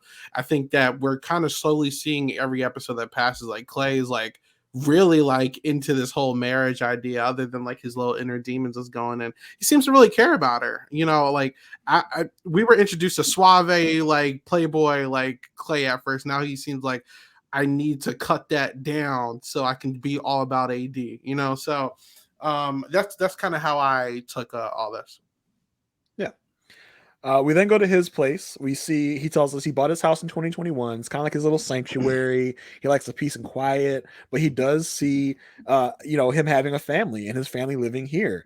And he takes AD to a tour of the house, and he says, hey, I'm open to it. I like the house. I could definitely see myself living here. She says, I could put a woman's touch on this place. And this is where she mentions, yeah, I'm glad there's no other woman's touch that's been in here. I could definitely see this is a bachelor pad. This is a man's house. I thought this was interesting to get a little more background on Clay. We see like a Hall of Fame jersey. Mm-hmm. He's got like a wall of fame where there's like clippings from his college career. I thought it was really interesting to see to see kind of where he's coming from. Yeah, I really liked this part. I did like seeing like the pictures of him playing sports in high school and college and stuff. And his place did seem like it seemed to really fit him. You can see that like his ambition for the work that he does and stuff like shows there, but also looks like a place that, you know, a single guy lives in. There's just not a whole lot of like decoration and stuff in his rooms. I love the 2 mismatched pillowcases. That one was probably my favorite accuracy there. But yeah, they talk a bit about like, oh, I can see you here. I can see us having kids here. And yeah, I don't know. I feel like we had a pretty firm prediction on them. I mean, Jason, you predicted you know, no's across the board for them, but I don't know. This episode's bringing me back a little bit. We'll see. I guess we'll see it being 2 no's. Yeah, I mean, well, one of those pillowcases was a silk pillowcase. So he said he put on her side of the bed, which is very important in a black household with the hair situation. So that was very interesting too. He's like, yeah, put on your side of the bed. Okay, a really chivalrous type of thing. Okay, then we get into the kind of their big segment, I think, of the episode. We meet up with his family. We meet his mom and his sister at a restaurant. I thought it was interesting. They're all a working family. They're like, yeah, I work today. I work today. What did you do, AD? He almost came in armed with the fact that she's not working. Like, what did you do today? And then we get a little more background on what AD does, because all that we've gotten for AD as a job is just real estate. We also find out, in addition to real estate, almost all these people have like 2 jobs. She does real estate. She also does. She's a VIP manager. She kind of runs nightlife in the North Carolina scene. But she's been a realtor for 2 years, and she one day wants to be more of a real estate investor. We also find out Clay does a lot too. He is a entrepreneur. He has other businesses. Apparently, from what I can glean, I can gather, he runs a jet ski rental business. I think so, yeah. That's what I gathered from his talks here. I was very confused, about exactly what it was, but that makes more sense, because I was like, why is he going on a boat? What is he talking about? Yeah, that's kind of what I got from this. But yeah, AD is still working on getting back into her job. And she's not all the way back in yet. There was an interesting moment where AD says she's cold, and Clay's like, oh yeah, you're freezing, huh? Meanwhile, Clay is sitting here in his nice green kind of, I don't know what it was, a hoodie situation. She's like, sucks to be you. And then Clay's mom was like, oh well, yeah, here, take my shawl. It's like, Clay, come on, man, come on, take off the hoodie, you give it to her. He's like, no, I can't mess with the fit. You're just gonna be cold. I'm sorry. Yeah, can't hurt the fit. So I thought that was pretty funny. Then we kind of get into the nitty gritty. We talk about AD talks about how Clay works so much, he's barely ever home. She does understand that he has to work a lot. He's on his grind. She's fine with that. It's the fact that when he has time where he could be coming back home to her, he chooses to stay over on, I would guess he's staying in his place over on a different side of town, rather than coming back to be with her for as much time as he can. So he says, well, that's just kind of the nature of the business. I got to do what I got to do. And she said, well, I don't have a problem with you working somewhere. She's like, oh, then what's the problem? I said, oh, AD said it before I could say. He's like, oh, okay, let's not get crazy here. So I thought it was very interesting finding out that they're not spending too much time together, even when apparently there is time they could be spending together. And I thought his mom kind of put it really good. He's like, listen, y'all need to, and again, we hear the word, y'all need to give each other grace. And she tells Clay, listen, if she's important to you, you're going to make time. You find the time to make the time. I thought that was very smart advice from Clay's mom. What did you guys think about this whole scene? I love Clay's mom. Top tier relative MVP. and or friend that we've seen so far. I like that she gives both of them advice. She says, AD, you're going to have to understand his work schedule. And also you, Clay, need to make time for her if you truly love her. And I'm like, exactly. Look at this compromise. 2 things that should happen here. Because they are in it seems like different places in their careers at the moment, where AD has just started a new job, or it's going to be starting soon. She's recently become a realtor, I believe, and then also works some nights, or is getting back into that. It seems like soon, maybe not. Maybe she took some time off while she was on the show, but I really like. I like his family, and I know that we see in the coming up that we're going to meet some of her relatives. So very curious how that's going to go down, because the one thing we haven't really had so far in this drop is like a family really disliking the other person. Mhm. So I think that'll be mostly what I'm looking forward to. What'd you think, Isaiah? I thought it was interesting. His mom reminds me of like the women in my family. Very like you got that knowledge and wise and all that. It was cool. I think that they have a real world problem, especially in a situation where you have to get married to a complete stranger. You know, it's like you got to pause life and then resume it. And you guys are. I think they move them into like these apartment complexes for the duration of the show. You know, it is kind of inconvenient. Like, you know, you got to go from this location to that location. But the mom was spitting facts. You got to make some time if you want to make this work. You know, I think they have a very adult problem versus these other couples who would just have like, oh, there's another girl or another guy that you're secretly trying to talk to. And this is a real world, real adult problem that can be fixed easily. So it's you know, unfortunate, but it's not like a red flag versus some of these other people in this season for sure. So I don't know. I like this mom a lot, and I like the dynamic. We're gonna have to see how AD's family is with Clay. It's also interesting you chose to kind of take this route of coming on this show, even though you're Yeah. in a spot in your life where you just might not even be ready for that. You might be so busy, you might be so on your grind, and there's nothing wrong with being on your grind and wanting to get yours and setting yourself up financially, but you have to question yourself before you go on Love is Blind. If I do meet someone here, do I have time to do all this? Do I have time to have this relationship and get married at this point? Am I able to invest enough time to know whether or not I should be getting married to this person, or am I just too busy right now? I mean, I know Love is Blind doesn't come to your city every day, but I think that's something you have to ask yourself before you sign up for this. Jason, they were like, get on TV, free dates with a bunch of women, vacation. Come on now. You just couldn't resist. And these people are all so busy, but they were able to take 3 weeks to get in pods and take a vacation. So I don't know what to believe anymore. All right. So the couple, we're already talking about the couple that, you know, coming into this, I was like, ho hum. But by the end of this drop, I'm like, whoa. The big news of this drop by the end of it is Jeramey and Laura. Boy. So we remember when we left off on the last set of episodes was Bean Dip Gate for those two. Oh my gosh. And by the end of that kind of group luau, Jeramey was acting all pissy, talking about how he wanted to go home. And that was the cliffhanger we left on them. When we come back, Jeramey and Laura are talking by the beach. And we find out that Jeramey basically gave her the silent treatment all night, didn't sleep in the bed with her. And she was kind of left puzzled, unsure what's going on, because in her mind, she didn't do anything wrong. She doesn't know why he's giving her the cold shoulder. And to be honest, he doesn't really give a good explanation. He's just like, I don't know. I was kind of acting like an asshole. And I just figured I made my bed and might as well lay in it.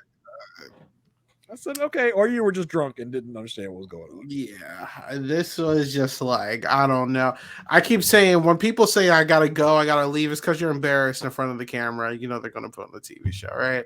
But like, why do people come on here if they're not really ready for this? Like, I just like Jeramey, however the hell you say his name.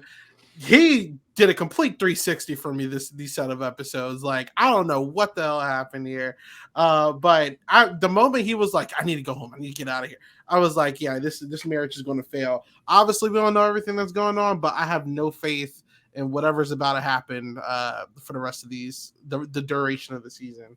And Laura's not perfect either. Let me make that straight. This is just like, I don't even know how they got together. They seem more like friends than like a relationship in the pods. Like, I remember when he proposed to her and she was like, oh yeah, like, let's do it. No emotion whatsoever. You know, I don't know. I feel like this is at least partial alcohol is the enemy to the whole definitely. fight, I don't know, it wasn't even really a fight, but the whole bean dip incident. Like, I just think that this was like, I was confused at the time of who was in the wrong, who was in trouble. Laura said something kind of inappropriate and then got mad that he repeated it out loud. Both were not great to do in the first place. And then, yeah, I don't know. I think my favorite part is at the end this conversation where he says that he thinks they stack up as the best couple. Yeah. What? Come on now. We barely knew you were here. But and the thing is with these reality shows like this is that, like you said, Mary, alcohol is the enemy, and then they have to later justify what they said, but they won't just come out and be like, "Well, I was drunk and I know what I was doing." They have to justify their actions as if they were in their right mind when they were doing it. So that's kind of what this was. But by the end of this, it seems like they're back on the same page. He does tell her, listen, I'm gonna mess up, and I know I can handle it better. I know I was wrong, but I'm going to try from here on. I'm going to try and do the right thing. So, I mean, at this point, we're like, okay, we're kind of back on track here. We get to the group beach hangout before they leave back to North Carolina. This is where he's kind of meeting. This is the intra-couple meetup. Jeramey is talking to Amy, and he talks to her a little bit about the decision between Sarah Ann and Laura. He says, nothing really ever got serious with Sarah Ann, whereas opposed to Laura, where we talked about all the serious stuff. We talked about how you would handle a fight. We talked about everything under the sun. And with Sarah Ann, it never got to that level. But then he says, well, I do actually want to meet Sarah Ann because I feel like we could still be friends. And Amy's reaction is kind of perfect. She's like, I love Amy's reaction. Okay, I'm not really going to say anything about that. I'm just going to leave it at that. She's like, I've learned better than to get in this. Amy is drama averse, so she is just going to stay quiet and be like, all right, I'm just going to pretend like I didn't hear that, and I'm going to ignore you. Because it got really awkward after that. It got like Jeramey did the thing where he's like trying to fill the silence with mouth words, like because he just really kind of turned Amy off from the conversation. I think it's like, you want to do what? You want to still meet Sarah Ann? Okay. So I mean, that should have given us a hint of what was coming. Like, I think it goes without saying, but like, you do not need closure with an ex when you already have a new significant other. First off, you don't need to go have a long conversation with them. Not a thing. Also, Jimmy, you don't need to friend them on social media. You don't really need to ever see them again unless there is like, I don't know. I mean, you really don't need to. Like, it's fine to want to or to feel like you could have a conversation that would help fix things. You definitely do not need to be friends with an ex that you were not previously friends with before you started dating. Especially on a show like this when you're literally days from potentially getting married. I just think with these people, it's partly like you have no consideration for your significant other. If it even is a glimpse of a problem with your significant other, like reaching out to your ex, just don't do it. Like, is it really eating you up inside that you're not gonna be able to talk to this person? I mean, maybe it is because you did form a connection, but you have to think about the person you're with now and what's best for them, what's best for your relationship. Mm-hmm. More than likely, they're not going to be cool with you communicating with this ex. So just drop it. Let it go. You 100%. Picked them for a reason because you like them better than the other person in most cases. So if it's even going to cause a iota of a problem, just let them go. Which is what these guys do not get the memo about at all.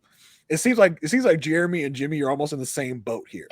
We're just like, yeah, hey, what's the problem with checking out this person on the other side? Because that's your ex. That's going to cause some insecurities in your significant others. Come on now. I have something. I'm going to circle back to the entire Sarah thing when we bring her back up later. But this guy, he is a manipulator like crazy. Like, it's so crazy to see someone like plant seeds like, oh, like I'm not going to entertain X, Y, and Z. But you know, let me stop. I don't want to jump ahead. Go ahead, Jason. Continue. I have so much to say about this. So we get back to North Carolina. We see their new place. They're touring the new place, talking about the do's and don'ts of the rules of their households. It's nothing really crazy. It's nothing really interesting. So we then get to see his place. And he definitely has a bro pad because the first thing that you see when the garage door opens is he has a garage gym with all the weights, all the CrossFit stuff. We do actually see an interesting fact about him. He's got a newspaper article about himself when he was in high school. He apparently had opened up some businesses. I think they were probably like vitamin or a supplement store is what my inclination was here. He talks a little bit about his dad who had passed away. He's in the article with him. A nice little background on Jeramey here. Yeah, Yeah. that's cool. And not gonna lie, I did not pause when they showed the article to see what it was that he had. But I think the biggest thing from seeing the house is just the fact that she even comments she thinks his kitchen looks staged because it's so clean. Yeah, Like she thought he was lying when they had conversation back before they left the getaway about like what their pet peeves would be, and she was like, or this might have been once they got here, but either way, she was like, I need you to be, clean, no hair clippings after you shave, like, don't leave your dishes in the sink, blah, blah. They're going back and forth on this. And she's like, wow, he kept assuring me that he was clean and I didn't believe him. And this guy is cleaner than me, like more organized. Like you could see the tracks in his bedroom carpet of where he had vacuumed. Like you can see that freshly vacuumed, I'm talking about. Or the Roombas came by because he's the guy that had dueling Roombas in his house that's constantly going around his house. But yeah, his stuff does look staged. It looks like he doesn't really live there. For all we know, he doesn't live there. I have a theory. Why was there a card from his mom inside the kitchen waiting for them? Oh, you think mom came and cleaned up? I think mom paid a visit and cleaned up for him real quick before he got there. Yeah, maybe she had to make sure the room was running right, and they weren't like banging into each other. But yeah, his mom does leave them a nice cute card saying how excited she is to meet Laura. More on that later. He does show her his CPAP machine, which in my head, whenever I've heard about CPAP machines, I've heard them be like these Darth Vader-ish type of setups, but his is pretty good. Just made him look like he had a elephant trunk, which wasn't bad. It wasn't terrible. Yeah, the only ones I've seen have been the much bigger versions, or at the very least, like cover your whole like nose and mouth. But if that's if that was it, that wouldn't be that bad. It didn't seem too cumbersome. No, I think I need to get one of those. I snore a lot. Try it. Well, you can report back. Tell us how. What if I have sleep apnea? Maybe I should get a sleep study. Yeah, you should get a sleep study. Is there a difference between just snoring and not breathing when you sleep? Mm-hmm. Yeah, so I'm gonna look into that. I want to get a sleep study because if it's like that, I can deal with it. Yeah. So then we're gonna circle back around to this Jess and Laura conversation. We get to kind of what's relevant to Laura and Jeramey. In the Jess Laura conversation, she does bring up, we got back and Sarah Ann actually DM'd Jeramey, and at first it was sweet. It was a nice message saying she hopes he's happy, but then it got to a point where she said, if you're open to changing your mind, no matter which way you go, I'd be open to meeting up. Laura says the audacity of this woman, rightfully so. But then we find out that Jeramey actually liked the message. And he came and showed her the message. He just double tapped it. He just double tapped. I didn't know what I was doing. Doing. So that's where we kind of get the introduction to this new drama that we have with Laura and Jeramey. We then meet her parents. We meet her parents and we meet her brother and her brother's wife. All sweet people seemingly, but before they get there, Laura's like, listen, I want a relationship that's much better than my parents, because basically she says my parents are super boring and I want more spice in my life. I was like, wow, way to throw your parents under the bus. But spoiler alert, that's nothing compared to what the parents are going to say about her later. So that was interesting. But she says she wants more spice than her parents have. Her parents and her brother and his wife get there. They say, so why did you do this, Jeramey? He's like, well, I thought it was a pretty unique experience. I thought it was good that, I would be able to go out with people that know what they want. And they've all been background checked. They've all passed psych tests. So I thought that was a no-lose situation.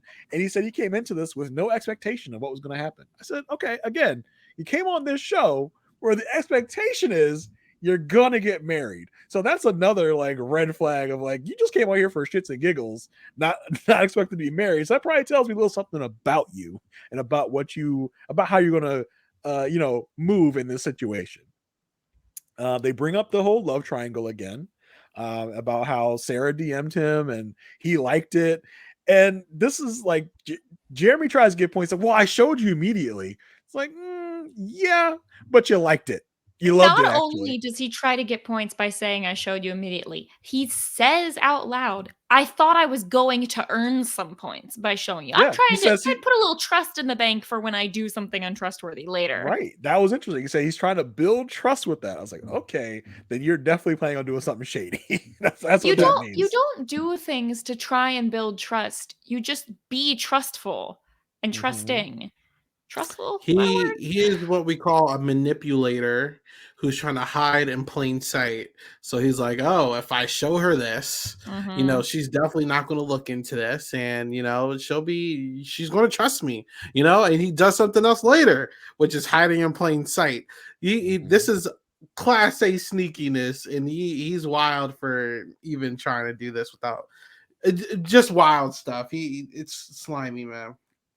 Yeah, so she sits outside with her mom and her sister-in-law. She talks about how he's a good guy. He does some stuff that I don't love. Laura to me is like the one of those Hallmark movies, the no nonsense businesswoman who doesn't like Hawaiian shirts, doesn't like motorcycles. But by the end of the movie, she's gonna come around and she's gonna love this rough and tumble guy. That's the who vibe cheats I get on from her.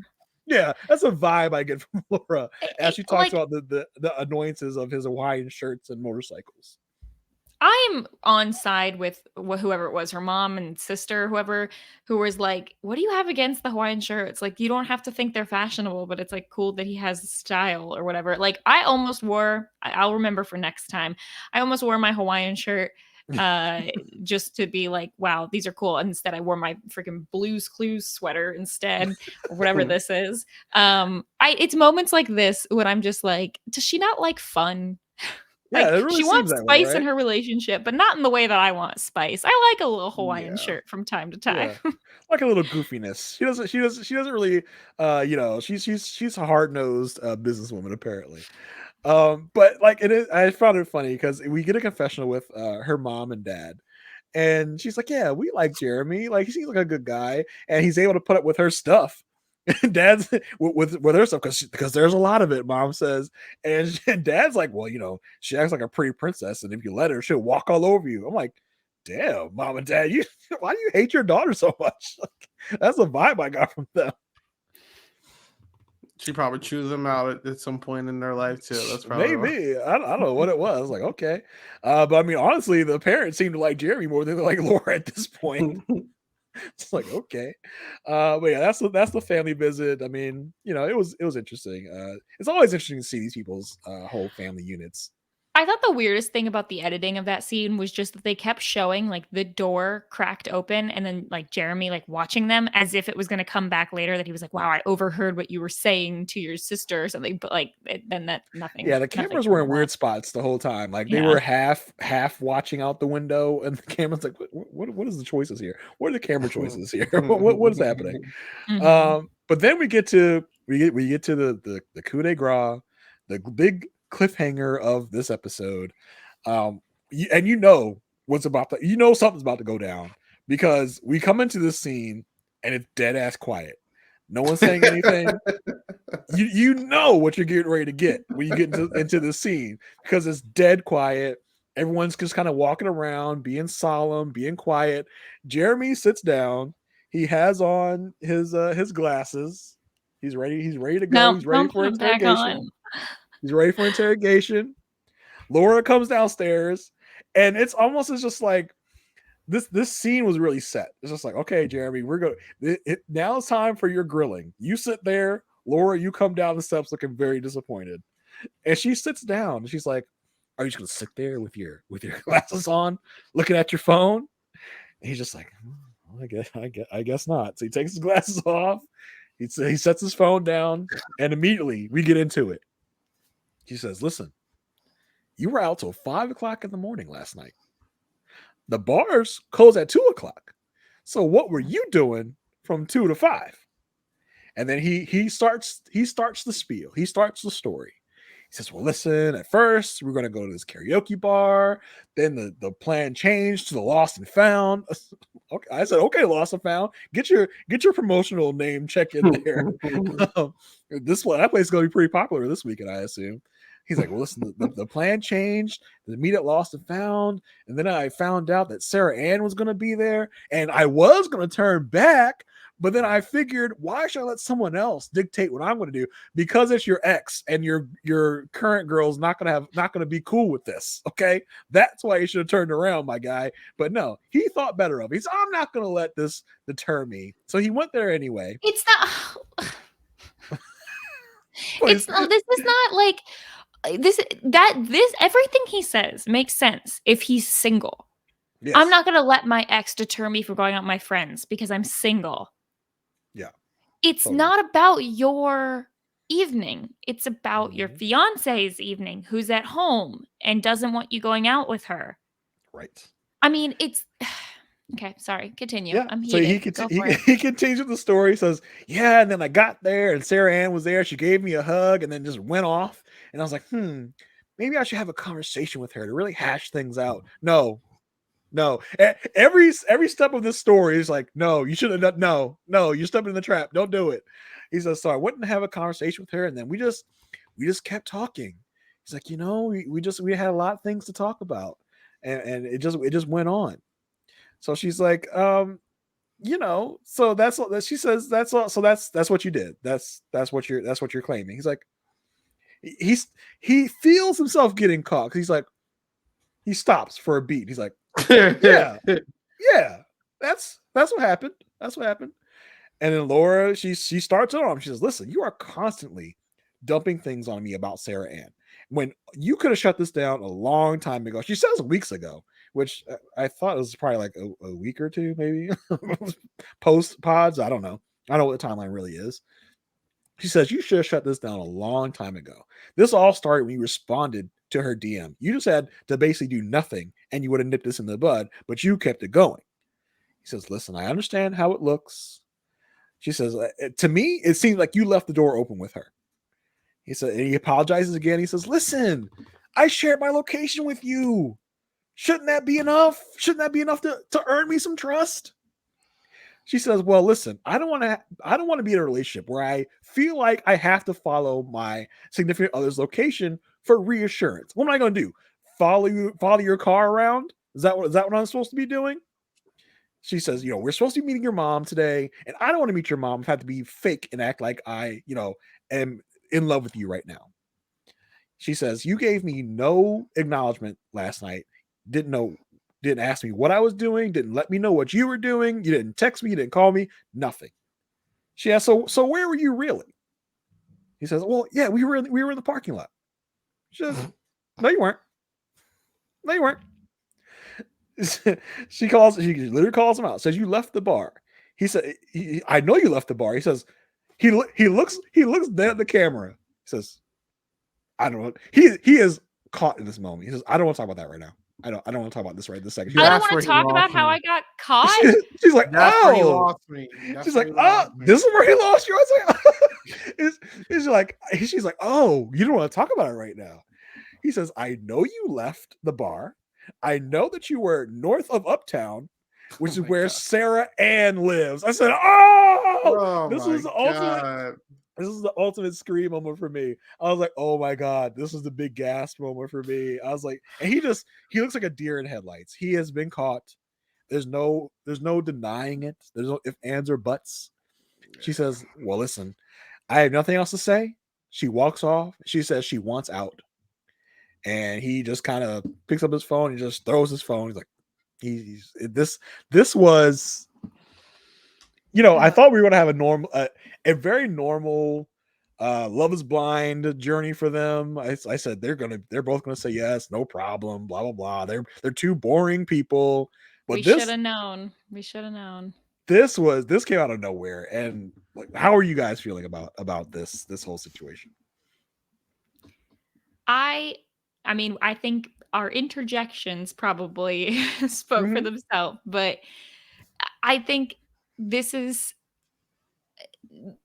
everything that he did up to this point was just showing that he was doing things to try and cover his bases and not because he actually was trying to be to show that she could trust him. Like you said, Isaiah, hiding in plain sight. Even if they just talked, which is possible. Like I've had times where it's late at night and you have a long conversation with an ex or whatever. When you're single, like it's just the problem here is the relationship bit. The fact that he's in a relationship with someone, he should not have met up with her at all. Like if she's if this is an event that all of the pod squads go into and she's there and they go and talk, but we've seen in past seasons that even people who are still on the show, like who are in couples, will meet up at some of those like whole group get-togethers and they'll talk for like 20 minutes and the other people will be upset. You can't be going out by yourself out of eyesight. And I think the worst part of this whole thing, and I have in all caps, why wasn't any of this on the show? Dude, like, come on. Like that's probably the most unforgivable thing. Why They were were there going to, the second they found out they were going to meet up, and my guess is it's just because it was too late at night. But they should have tried to arrange them meeting up and then showed us. Yes. I feel like we're either going to get this in a reunion or maybe they just hit it strictly for like shock value. But yeah, this guy's so slimy. Like to expect that she's asleep, so you share your location so you can try to seem like you're being honest is crazy, bro. Like, oh my God. Like I can't, he fumbled so hard. And even if like he doesn't care and like he'll move on with Sarah Ann or something, the whole world's watching, man. Like this is gonna follow you forever, bro. Like it looks so bad. And when he said I didn't want to talk about it, damn, bro. Like, sorry, excuse my language, but I was like, oh my God, like so bad, bro. He basically looked at the camera when he said, "Like, I don't want to talk about that because that's going to make you look bad right now. So can we not? Can I go back to hiding behind my sunglasses?" Yeah, and that whole thing, I was like, I don't want to show my emotions right now. I don't want anybody to clock I'm lying. So he's gonna wear his sunglasses indoors. Jeramey jumped to the top of the villain list in this season. Oh, yeah. just by this one conversation. So boy, so what do we think? What happens from here? Are they done? Are they Brittany and Kenneth done? Are they going to try and salvage something? From the preview, it looks like they're both at the Pod Squad event later on. So I don't They're know. done. They had to be done, right? They got to be done. They're done. Is this the first season where there's been possible cheating in a Love Is Blind season? I think this is the first time, right? I mean, there's been inappropriateness. I can think of Kwame and Micah hanging out and chilling, but I think that may be the worst of it. Yeah, the ultimatum has definitely had some. But that's a show. That's a show set up for that, right?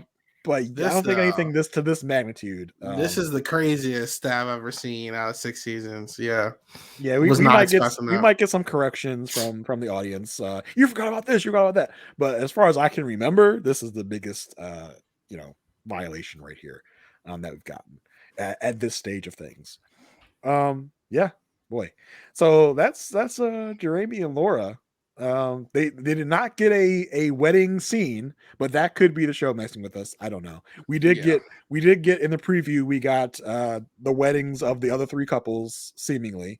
They all seemingly make it to the altar. So we'll see what they say. The next drop does have that pod group hangout.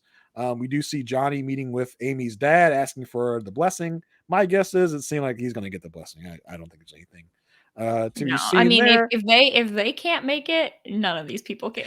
Listen, if Love Is Blind is tricking me like they have done before and giving me the okie doke, give me the fake out, and Johnny and Amy are just like, yeah, it just wasn't working. Like that's not what you showed us, show. That's not what you showed us. So why are you here? Don't play in my face right now. Like Johnny and Amy, they better get married. Okay, that's number one. So do we want to give predictions for everyone else real quick? Sure. Amy and Johnny, I think we all are double yeses on that. How are we feeling about Clay and AD? Yes. Isaiah, you're a double yes. Mary, yes. what about you? I think that they'll make it to the altar now. Yeah. Yeah. Well, I mean, they're definitely gonna make it to the altar. I mean, I think they'll say yes. I think I don't know how long it's gonna last after that, because that's when like the real world work, life balance comes in. I had previously said that I thought AD would say yes. So I'll go ahead and say both of them will. Yeah, I think I'm with you. I think they'll say yes at the altar, but I think by the time we get to the reunion, they're gonna be split. Boo, boo. We How believe. about Jimmy and Chelsea? What do you feel about that? God. Gosh. That's a tough one. I still think it's gonna be like, unless we get a scenario where we see a fight coming, so She's gonna depending on say how that yes goes, regardless. She I wants to think be she's married. gonna say yes. He's gonna say no. Jimmy's gonna say no for sure. Yeah, I think I'm in line with you guys about that. Yeah. I think he's been hiding his no the whole time, and it's just gonna come out at the wedding. It might even be a blindside to her. The no, when that happens, she's gonna melt down. That's gonna be an interesting scene to see. Yeah, I think that's about it. Anyone else have any other thoughts on this drop of episodes before we call it? I need fights galore in these next drops. Like it's nice to see like the tameness and like, yeah, there's been like some arguments, but like, they've been in.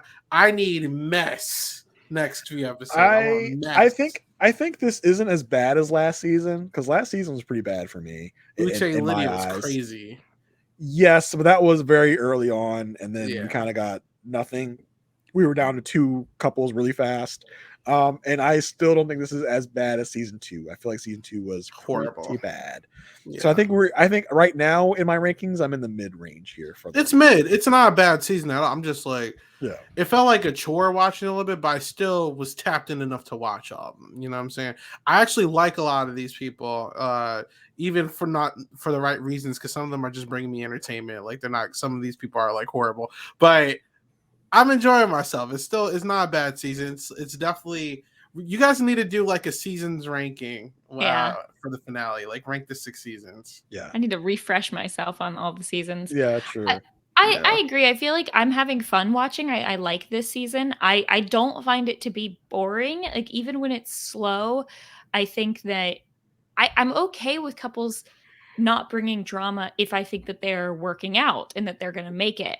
I think the problem I have is when couples bring nothing and then don't make it, which is my issue with Brittany and Kenneth. And so if that was the case and then they're broken up, it's like, fine, get them out of the way. I would have loved to see more of their dynamic, but since we didn't get to see that, I'm glad that they didn't draw it out of just having like nothing scenes with them for, 5 more episodes. I'm glad that that was all we got of them, I guess.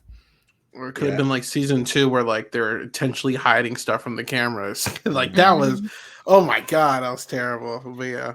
Yeah, I think I was able to find enough of the like, oh my, no, he didn't, or no, she didn't, to justify watching these 3 episodes. And somehow we talked about this longer than we talked about the first drop, which is 6 episodes. I don't know how we did that, but we did. So wrapping up, Isaiah, where can the people find you, and what are you up to? You got so much going on nowadays. Let the people know. Yeah, you can find me at 8 Ball Bangers on all social media platforms. I'm podcasting about Love is Blind 2 on my channel, Silent Podcast, with my podcasters Javier and Rwan. So you can go check that out as well if you want to see further discourse from me. Love to have Asia. Well, I've had Asia on, I've had Jason on. Mary, you have never been on my channel before. I want to get you on there at some point. Yeah, anytime. But other than that, yeah, you could just find me on Silent Podcast talking about Big Brother and all that fun stuff. And I cannot wait to see what happens these next few episodes. All right, Mary, how about you? You can follow me everywhere at Frail Mary and check out what I'm talking about. A fair warning that in the next 2 weeks, I will be mostly talking about ultra running on my social media. So if you're not into that, feel free to wait for like 2 weeks until I circle back to reality TV. I don't know what you be talking about when you talk about the ultra marathoning, but it's interesting, even though I don't know what the heck you're talking about. Yeah, we got it. We got a race coming up next weekend, so I'm gonna be living and breathing that for the weekend. Awesome. Everybody can find me on Twitter at JAYR1085. As far as podcasting goes, I got this. And then on this same feed where you got this, you can find my podcast with Asia talking about the show Married at First Sight. It's a podcast called A Perfect Match. Come join us. Come see what we're talking about. Our claim to fame is you don't even need to watch the show to understand what's going on. We go through it all for you. We break it all down. So come check us out there. And until next time, bye.